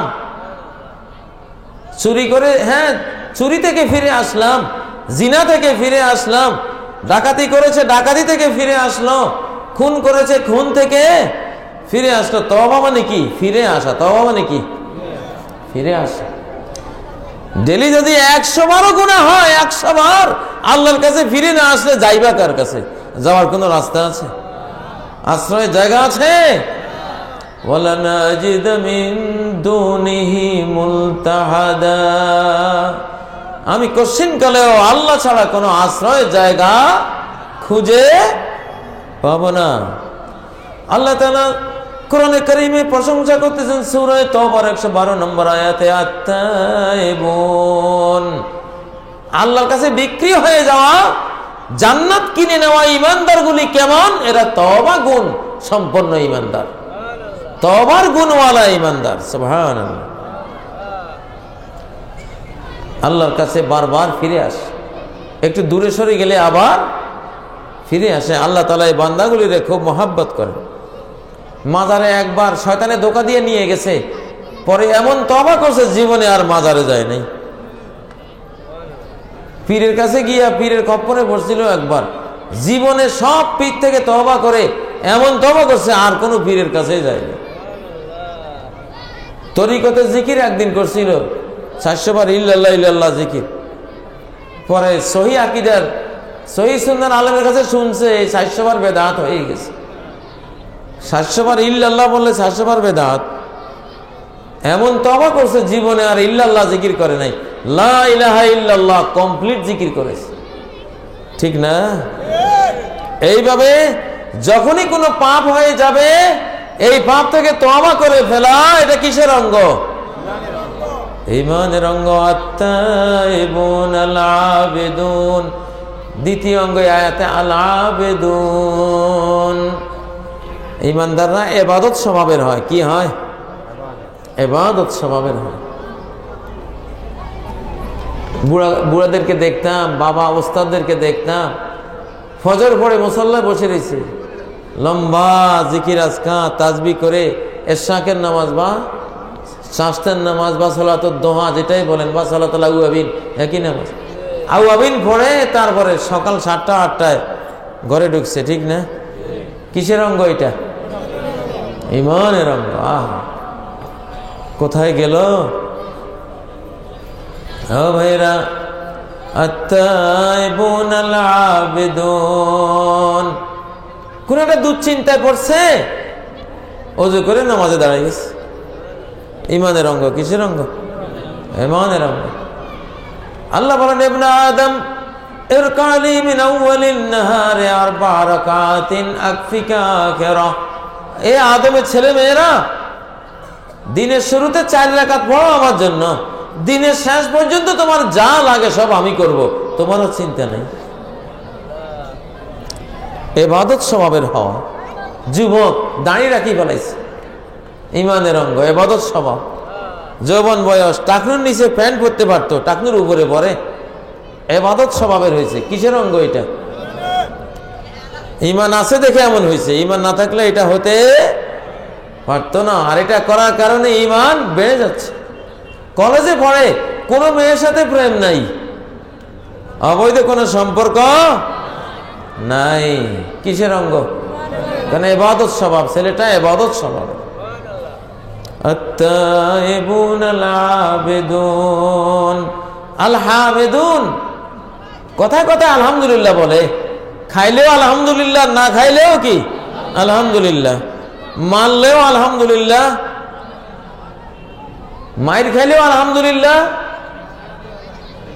মিষ্টি খাইলেও আলহামদুলিল্লাহ, করলা খাইলেও আলহামদুলিল্লাহ, তারপর কলা খাইলেও কি আলহামদুলিল্লাহ। কিসের আলামত? ঈমানের আলামত, ঈমানের অঙ্গ। সর্বাবস্থায় আল্লাহর প্রশংসা করে, জীবনে কোনোদিন আল্লাহর দুর্নাম করে নাই। 6 বছর জেল কাটিয়ে আসছে, আসি কয় যাক আলহামদুলিল্লাহ, আল্লাহ যা করেন ভালোর জন্য করেন। কিসের অঙ্গ এটা? ছেলে মরে গেছে, স্ত্রী মরে গেছে, বাবা মরে গেছে, নিজের চাকরি চলে গেছে, আলহামদুলিল্লাহ। কিসের আলামত? হ্যাঁ, ও ভাইয়েরা, যারা ঈমান যাদের ভেতরে আছে তারা আল্লাহর প্রশংসা স্বভাবের মানুষ হয়। ও ভাইয়েরা, আজকের যুগে ঈমান উঠে যাচ্ছে। ও ভাইয়েরা, ঈমান যদি হারিয়ে ফেলেন, ফালা দুনিয়া লাহু ওয়ালা আখিরাহ। যে ঈমান হারাইলো তার দুনিয়াও হারাইলো, তার আখিরাতও হারাইলো। সর্বহারা পার্টি। ঈমান হারাকে কি বলা যায়? সর্বহারা বলা যায়। আর যার ঈমান আছে তার কিছুই হারায়নি, তার সবই আছে, আলহামদুলিল্লাহ। আত-তাইবুন আল-আবিদুন আল-হামিদুন আস-সাইহুন। সোমবারে রোজা রাখে, বৃহস্পতিবারে রোজা রাখে, সপ্তাহে 2 রোজা রাখে, আবার মাসের চান্দ্র মাসে 13, 14, 15 রোজা রাখে, আবার আশুরের রোজা রাখে, আরাফাত দিনে রোজা রাখে।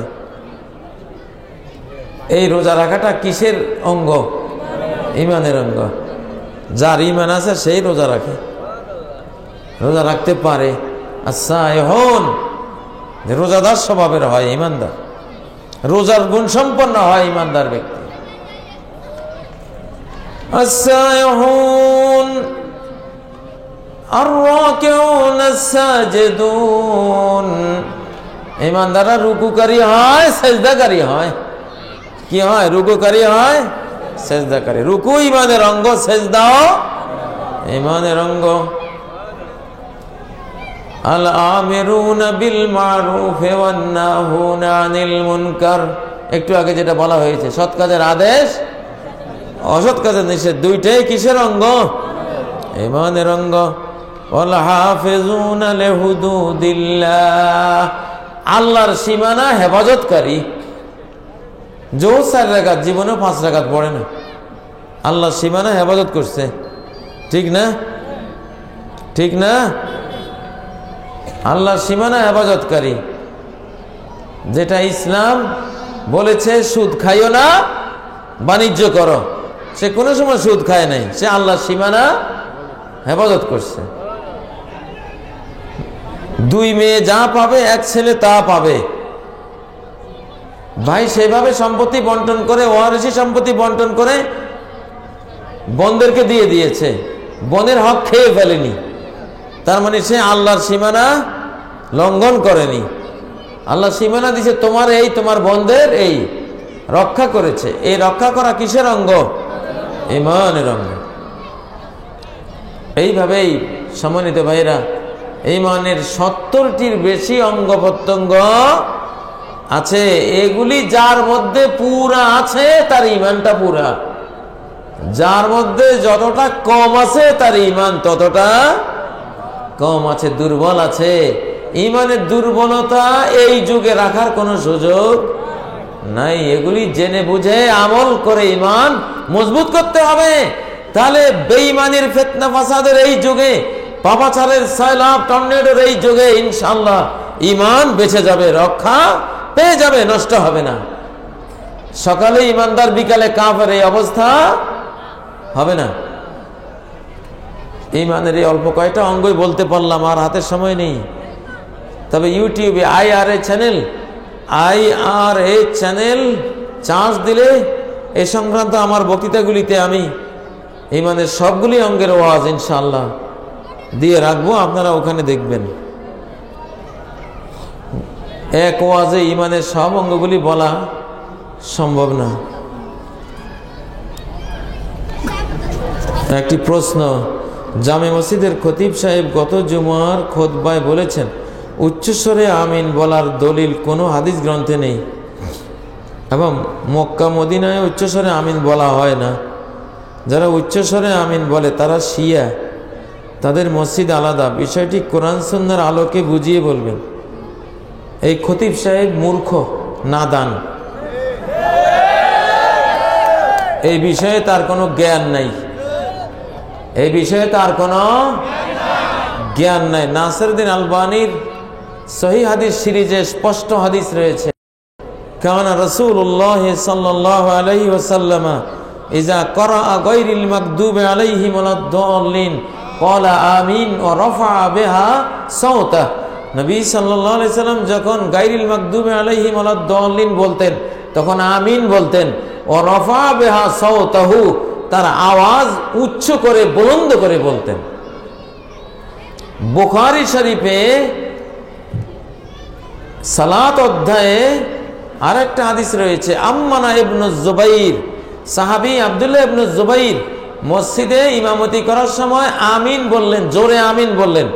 ও আম্মানা মান খালফাহু, পিছনের সব মুসল্লিরাও ঈমান আমিন বলল। হাত্তা ইন্না লিল মসজিদিল আলাজ্জাতান, এমনকি আমিনের শব্দে গোটা মসজিদ প্রকম্পিত হয়ে উঠল। কোন কিতাবের হাদিস? বুখারীর হাদিস। সালাত অধ্যায়ের আমিন পর্ব, বাবুল জাহরে বিত তামিন, জোরে আমিন বলার অধ্যায়। এই অধ্যায়টা খুলে পড়ে নেবেন। খতিবদের উচিত না না জেনে কোনো কথা বলা। আর উনি যে বলেছেন মক্কা মদিনা উচ্চস্বরে বলে না, আমি নিজে তো কয়েকবার মক্কা মদিনায় হজ করে আসছি, এখানে হাজী সাহেবরা আছেন না? আজে গিয়া এশার নামাজে টেলিভিশন অন করলে দেখবেন মক্কা মদিনার চ্যানেলে নামাজ ওনারা প্রচার করে, উচ্চ বলে না নিম্ন বলে, ওখানে শোনেন। এগুলি আছে। জোরে বলা কোনো ফরজ না, কিন্তু নাই বলবেন কেন? যেটা আছে দলিলে এটা নাই বলবেন কেন? ঠিক নয় কি? উচ্চস্বরে বলাই বেশি স্ট্রং দলিলে প্রমাণিত। হানাফি উলামারাও বলেছেন আমিন জোরে বলার দলিলগুলি বেশি স্ট্রং, বেশি শক্তিশালী।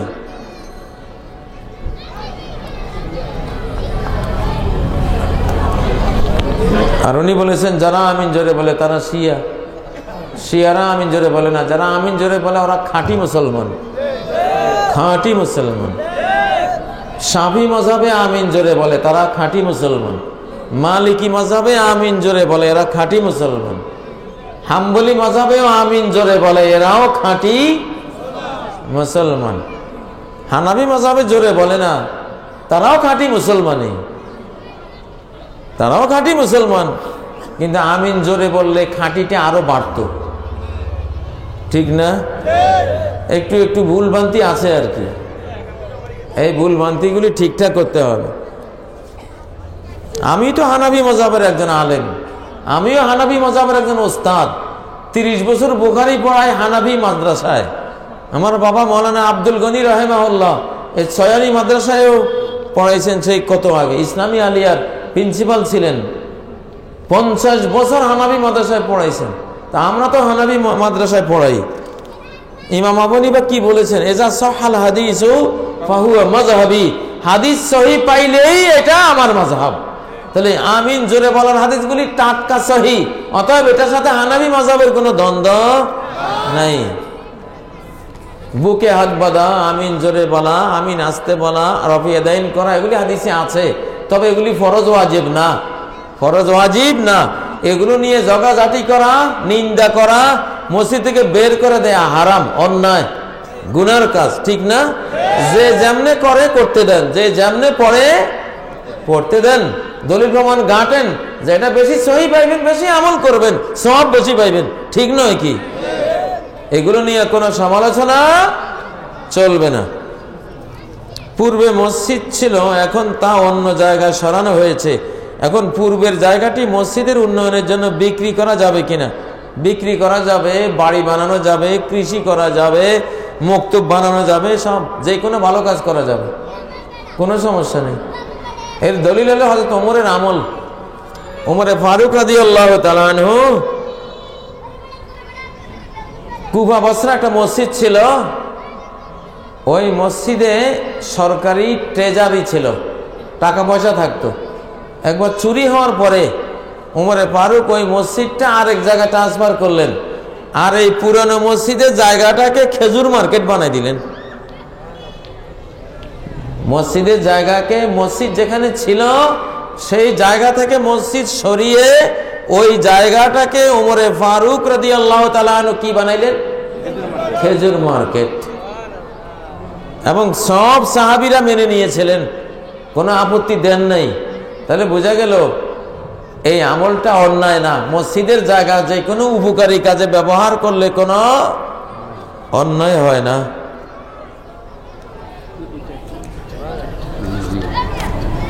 যারা নিম্ন স্বরে, নিচু স্বরে আমিন বলে সেটা কি সহিহ? এটা তো বললামই একটু আগে। উচ্চ স্বরে বলার হাদিসকে হানাফি ওলামারাই বলছেন বেশি স্ট্রং। এলাউস সুনান গ্রন্থে, অন্যান্য গ্রন্থে বেশি স্ট্রং বলা হয়েছে। হাদিস সহিহ হলে কোনো হানাফি, শাফি, হাম্বলি, মালিকি বুঝি না। হাদিস সহিহ হলে এটা আমাদের সবাই সম্পদ, ঠিক না? সবার সম্পদ। আল্লাহর নবীর একটা সহিহ হাদিসকে মুহাব্বত করলে জান্নাতে যাইতে পারবো ইনশাআল্লাহ। মান আহাব্বা সুন্নতি ফাকাদ আহাব্বানি, যে আমার সুন্নতকে ভালোবাসলো সে আমাকে ভালোবাসলো। মান আহাব্বা সুন্নতি কানা মাই ফিল জান্নাহ, যে আমার সুন্নতকে মুহাব্বত করলো আমার সাথে জান্নাতে যাবে সে। প্রিয় ভাইরা, হাদিস ও সুন্নতের পার্থক্য কি? কোনো পার্থক্য নাই, কাছাকাছি শব্দ। সাধারণত হাদিস বক্তব্যকে বলা হয়, সুন্নত আমলের তরিকাকে বলা হয়।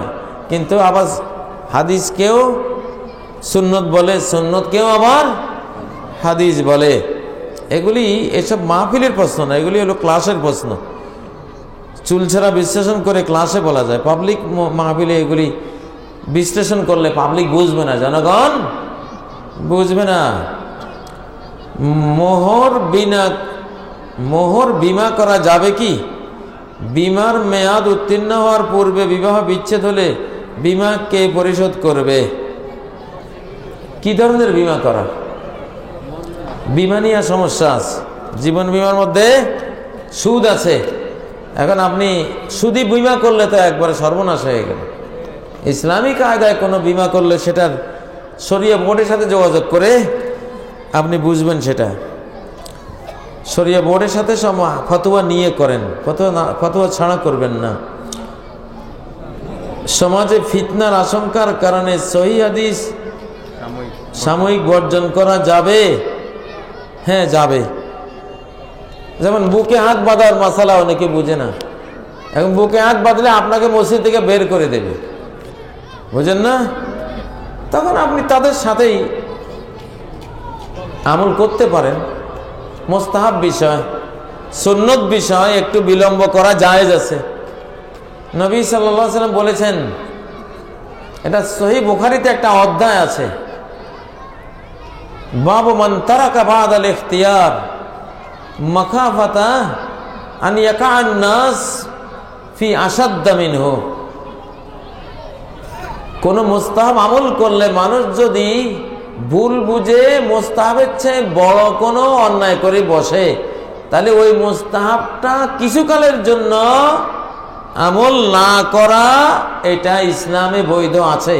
এই নামের একটা বাব আছে, অধ্যায় আছে বুখারীতে। সেখানে হাদিসটা এনেছেন ইমাম বুখারী রাহিমাহুল্লাহ, যে নবীজি বলেছেন আয়েশা সিদ্দিকাকে, লাউলা হিদসানু কাউমুকি বিল কুফ লানাকাতুল কাবা ওয়া জাআলতু লাহা বাবাইন বাবুন ইয়াদখুলুন নাস ওয়া বাবুন ইয়াখরুজুনা মিনহু। কাবা শরীফের দুয়ার কয়টা আছে এখন কে বলতে পারবেন? কয়টা দুয়ার? কয়টা? একটা। কিন্তু ইব্রাহিম আলাইহিস সালাম যখন কাবা নির্মাণ করেন দুয়ার ছিল কয়টা? দুইটা। তো নবীজি বলেছেন, আয়েশা আমার মনটায় চায় কাবাকে ইব্রাহিমের ভিত্তির উপরে এনে দুই দরজা করে দিতাম। এক দরজা দিয়ে লোকেরা ঢুকবে, আরেক দরজা দিয়ে বের হবে। কিন্তু যেহেতু জনগণ এখনো ইসলাম পুরো বুঝে নাই, নতুন মুসলমান, আমি কাবা ভাঙতে গেলে কইব, দেখো দেখো মোহাম্মদ এটা আসলে উনি কোনো ভালো লোক না, কাবা শরীফ ভাঙি ফেলেছে। বুঝেন না? ভুল বুঝে অনেক লোক ইসলাম ত্যাগ করবে। আর দুই দুয়ার দেওয়া কোনো ফরজ না, মুস্তাহাব কাজ। আল্লাহ নবী মানুষের ভুল বুঝার দিকে লক্ষ্য রেখে এই মুস্তাহাব কাজটা নিজে করেন নাই। ওনার পরে আব্দুল্লাহ ইবনে জুবায়ের করেছেন। আব্দুল্লাহ ইবনে জুবায়ের আমলটা করেছেন। এই হাদিস থেকে বোঝা যায় কিছু কিছু আমল একটু সময় নিয়ে করলে কোনো ক্ষতি নাই। মানুষকে বুঝিয়ে সুঝিয়ে জ্ঞান দিয়ে তারপরে আমল করা উচিত। মাজারের টাকা মাদ্রাসা মসজিদে গ্রহণ করতে পারবে কিনা? এটা হারাম। মাজারের টাকা মাদ্রাসা মসজিদে দেওয়া যাবে না। এগুলি শিরিকের সহযোগী জিনিস। কিসের সহযোগী? শিরিকের সহযোগী। মানুষকে শিরিক করাইয়া টাকা নেবেন, সহত, এটা হারাম। যেই কোনো জিনিস কোন হারামের উসিলা হয় সেই জিনিসও কি হয়? কুল্লু শাইইন ইউতাজাররাউ বিহি ইলা হারামিন ফাহুয়া হারাম। যে জিনিস হারামের উসিলা হয় সেই জিনিসও কি হারাম। বাংলাদেশে যদি মাজারগুলিতে টাকা দেওয়া মানুষ বন্ধ করে দিত তাহলে কোনো মাজারে আর থাকতো না। টাকা দেয় দেখিয়ে খালি দিন দিন মাজারের ব্যবসার উন্নতি। টাকা বন্ধ হয়ে গেলে আর কোনো পাগল ছাগল ওই মাজারে আসতো না। এখানে গেলে পাওয়া যায় না, বুঝেন না? এগুলি সব অমুসলিম কালচার, ঈমান বিধ্বংসী কাজ। এগুলি করবেন না। মোবাইলে বা ভিডিওতে ছবি উঠিয়ে সংরক্ষণ করার বিধান কি? প্রয়োজন হলে সংরক্ষণ করবেন, প্রয়োজন না হলে সংরক্ষণ করবেন না। কারণ ছবির ব্যাপারে কঠিন হাদিস রয়েছে। আসাদুন নাসি আযাবান ইয়াউমাল কিয়ামাতি আল মুসাউউরুন। যারা ছবি তোলে কিয়ামতের ময়দানে তাদের আযাব সবচেয়ে কঠিন হবে। এখন ছবি নিয়ে বিতর্ক আছে যে এই ছবি কোন ছবি, ক্যামেরার ছবি, মোবাইলের ছবি, এটা কি ওই হুমকির আওতায় আসবে কিনা। ওরা আমাদের দুই ভাগ হয়েছে। এক ভাগ বলেছেন এগুলি ওই হুমকির আওতায়, আরেক ভাগ বলেছেন এগুলি আসলে প্রকৃত ওই ছবি না, এগুলি আল্লাহর যে মাখলুক, সে মাখলুকের একটা প্রতিবিম্ব পড়ে, প্রতিবিম্ব ক্যামেরার মধ্যে আসে, আলোর ফ্লাশিং হয়, সেই জিনিসটা আমরা দেখি। আমরা কোনো আলাদা ছবি অঙ্কন করি না। অঙ্কন করা ছবিকে হারাম বলেছে অনেকে। ইসলামে আহলে হাদিস এবং হানাবি নামে যে বিভক্তি, এর থেকে উত্তরণের উপায় কি? উত্তরণের উপায় হলো উম্মাহ কনসেপ্ট। উম্মাহ, আমরা গোটা মুসলিম জাতি এক উম্মত, এই ধারণা, এই চেতনা প্রচার করা। আমাদের কোনো দল নাই, আমাদের কোনো ভাগাভাগি নাই, সবাই আমরা কি মুসলিম। ইন্না হাযিহি উম্মাতুকুম উম্মাতান ওয়াহিদা, তোমাদের এই উম্মত কয় উম্মত? এক উম্মত, দুই উম্মত তো না। তাহলে তোমরা এত উম্মত হবা কেন? এক উম্মত হয়ে গেলে আর কোনো বিভেদ থাকবে না। উম্মাহ কনসেপ্ট বলে, যেমন বাইতুল্লাহ হজ করতে গেলে সেখানে উম্মাহ ধারণাটা কাজ করে, আমরা সবাই এক জাতি। কে কোথায় হাত বাঁধলো, কে কি করলো, কেউ এগুলি দেখে না, দেখা উচিত না। এগুলির কারণে বিদ্বেষ সৃষ্টি হওয়া উচিত না, অন্যায়। অতএব দলাদলি কোন্দল থেকে বাঁচার উপায় হলো উম্মাহ কনসেপ্ট। দুষ্টু জিন পরীর বদ নজর আক্রমণের কারণে ফরজ ওয়াজিব আমল না করতে পারলে আল্লাহ কি শাস্তি দেবেন? না। রুফিআল কলম ওয়ান সালাস, তিন ব্যক্তি থেকে আল্লাহর কলম তুলে নেওয়া হয়েছে। তিন ব্যক্তির এক ব্যক্তি হলো আনিল মজনুনে হাত্তা ইউফিক, মজনুন যাকে জিন শয়তান পাগল বানাই ফেলছে বা কোনো কারণে মস্তিষ্ক বিকৃত হয়ে গেছে, তাকে আল্লাহর কলমে পাপী হিসাবে ধরবে না। এটা মাপ, ইসলামের সৌন্দর্য। সমাজে প্রচলিত কোরআন খতম করা বা করানো এবং বিভিন্ন খতম পড়ার বিধান। বিভিন্ন খতম বলতে সব বেদাত, খতমে ইউনুস, খতমে খাজেগান, দুরুদে নারিয়া, এটা সেটা, এগুলি সব কি? খতমে জালালি, সব বেদাত, কুসংস্কার, সুন্নতের খেলাফ, কবিরা গুনার কাজ। বেদাত মানি কবিরা গুনাহ, বেদাত মানি কি? কবিরা গুনাহ, গোমরাহি এবং জাহান্নামে যাওয়ার কারণ। আর কোরআন খতম এটা ব্যক্তিরা করবে, হাফেজ সাহেবরা করবে, আলেমরা করবে, যারা কোরআন পড়তে জানে তারা নিজেরা কোরআন খতম করলে বিরাট সওয়াব পাবে। ইকরাউল কোরআন ফি আরবাঈন, নবীজি বলেছেন কোরআন 40 দিনে একবার খতম করো, ফি সালাসিন 30 দিনে একবার খতম করো, ফি খামসা 25 দিনে একবার খতম করো, ফি 20 দিনে একবার খতম করো, ফি খামসা আশারা ইয়ামান 15 দিনে একবার খতম করো, ফি আশারাতে আইয়ামিন 10 দিনে একবার খতম করো, ফি সাবাতে আইয়ামিন 7 দিনে একবার খতম করো। কোরআন খতমটাই হলো সুন্নাহ। আর এছাড়া যত খতম আছে, বুখারী খতম, মুসলিম খতম, এগুলি কি? শিক্ষার জন্য বুখারী খতম করলে ঠিক আছে, রোগ মুক্তির জন্য বুখারী খতম করলে এটা কি? বেদাত, কুসংস্কার, ভুয়া জিনিস। মেলাতে জুয়া খেলা কি হারাম? মাইসের জুয়া স্পষ্ট হারাম। মদ খাইলে ব্রেনে যে ক্ষতি হয়, জুয়া খেললেও সেম ক্ষতি হয়। মদ খাইলে যেমন যৌবন হারা হয়, জুয়া খেললে মনে যৌবন হারা হয়। অতি আনন্দে এত বেশি ডোপামিন হরমোন ব্রেন থেকে আসে, কারণ জুয়া খেলা শুরু করছে 10 টাকা দিয়া, জুয়া শেষ হয়ে আসে 10 লাখ টাকার মালিক হয়ে গেছে 2 ঘন্টায়। আনন্দের ছোটে ভিতরে সব ফুলি গেছে। এই ফুলে দিয়া তার ব্রেন টেন এত ক্ষতিগ্রস্ত হবে, বুঝেন না, যেটা তার ওই 10 লাখ টাকাও তার ওই ক্ষতি পোষাতে পারবে না। আল্লাহ তাআলা এই জন্য জুয়া নিষেধ করে দিয়েছে। মহিলা মাদ্রাসাতে ছাত্রী ভর্তির ব্যাপারে কথা বলবেন। অবশ্যই মহিলা মাদ্রাসায় ছাত্রী ভর্তি করানো অত্যন্ত জরুরি, ফরজের পর্যায়ে পড়া একটা আমল। কারণ তলাবুল ইলমি ফরিদাতুন আলা কুল্লি মুসলিম, মুসলিম নরনারী সবার উপরে ইলম অর্জন করা ফরজ। মহিলা মাদ্রাসা সে পরিবেশ তৈরি করে তাদেরকে ইলম অর্জনের অবস্থা তৈরি করে দেয়া, এটাও যুগের দাবি, যুগের অন্যতম ফরজ। মাদ্রাসা যদি, বিশেষ করে মেয়েদেরকে স্কুলে দেবেন না। ফোলা নষ্ট হইলে অত ক্ষতি নাই, মেয়ে নষ্ট হইলে তত ক্ষতি, ঠিক না? ছেলেদের চেয়ে মেয়েদেরকে মাদ্রাসা দেওয়া বেশি জরুরি, বেশি জরুরি। মাদ্রাসা দিলে মেয়েদের মূল্য থাকে, চরিত্র ঠিক থাকে। সারা বাংলাদেশের মাদ্রাসাগুলির একটা অভিযোগ, ক্লাস 9 থেকে 10 পর্যন্ত যাইতে যাইতে শতকরা 80-90টা মেয়ের বিয়ে হয়ে যায়। আর স্কুলে তার উল্টা, বিয়ে শাদী নাই। খালি স্কুলের গুলি কেউ বিশ্বাস করে না। আজকাল তো এমন হয়েছে, বিয়ে করাইছে 1 মাস পরে দাই গেছে, ওই আরেকটার সাথে সম্পর্ক, বুঝেন না? মানুষ ভয়ে এখন ওইসব বিদ্যালয়ের ছাত্রী নিতে ডরায়।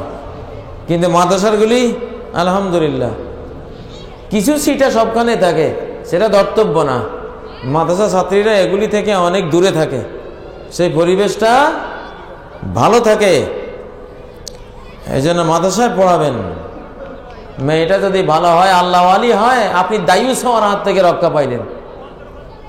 আর বাবা যদি মেয়েকে এমন বিদ্যালয়ে পড়াইলো যে বিদ্যালয়ে সে চরিত্র হারিয়ে ফেললো, তাহলে বাবা দায়ুস হয়ে গেল। বাবাও জান্নাত হারালো, মেয়েও জান্নাত হারালো। এই জন্য আর আজকালকার মহিলা মাদ্রাসাগুলি, আলিয়া মাদ্রাসাগুলিতে স্কুলের চেয়েও বেশি বই আছে। স্কুলের সমান ইংরেজি, স্কুলের সমান অঙ্ক, স্কুলের সমান সব আছে, তার উপরে বাড়তি কোরআন এবং হাদিস আছে। আছে কি নেই? আর যেসব স্কুলে এখন ছাত্রীরা পড়ে, সেগুলির ওস্তাদদের উচিত তাদেরকে বাড়তি কোরআন এবং হাদিসের জ্ঞান দিয়ে দেওয়া, তাহলে তারাও গুনাহ থেকে বাঁচতে পারবে। আল্লাহ তৌফিক দান করুন।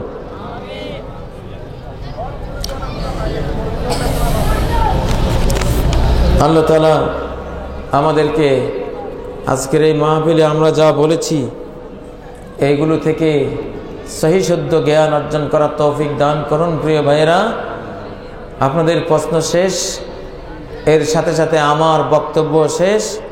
এ পর্যন্ত ইতিরেখা টানলাম। আল্লাহ তাআলা আমাদেরকে, আমাদের ঈমানকে বৃদ্ধি করুন, সহি সুন্নাহ, সহি আকীদার উপরে জীবনকে পরিচালিত করুন, শিরিক কুফর থেকে হেফাজত করুন, বেদাত থেকে হেফাজত করুন।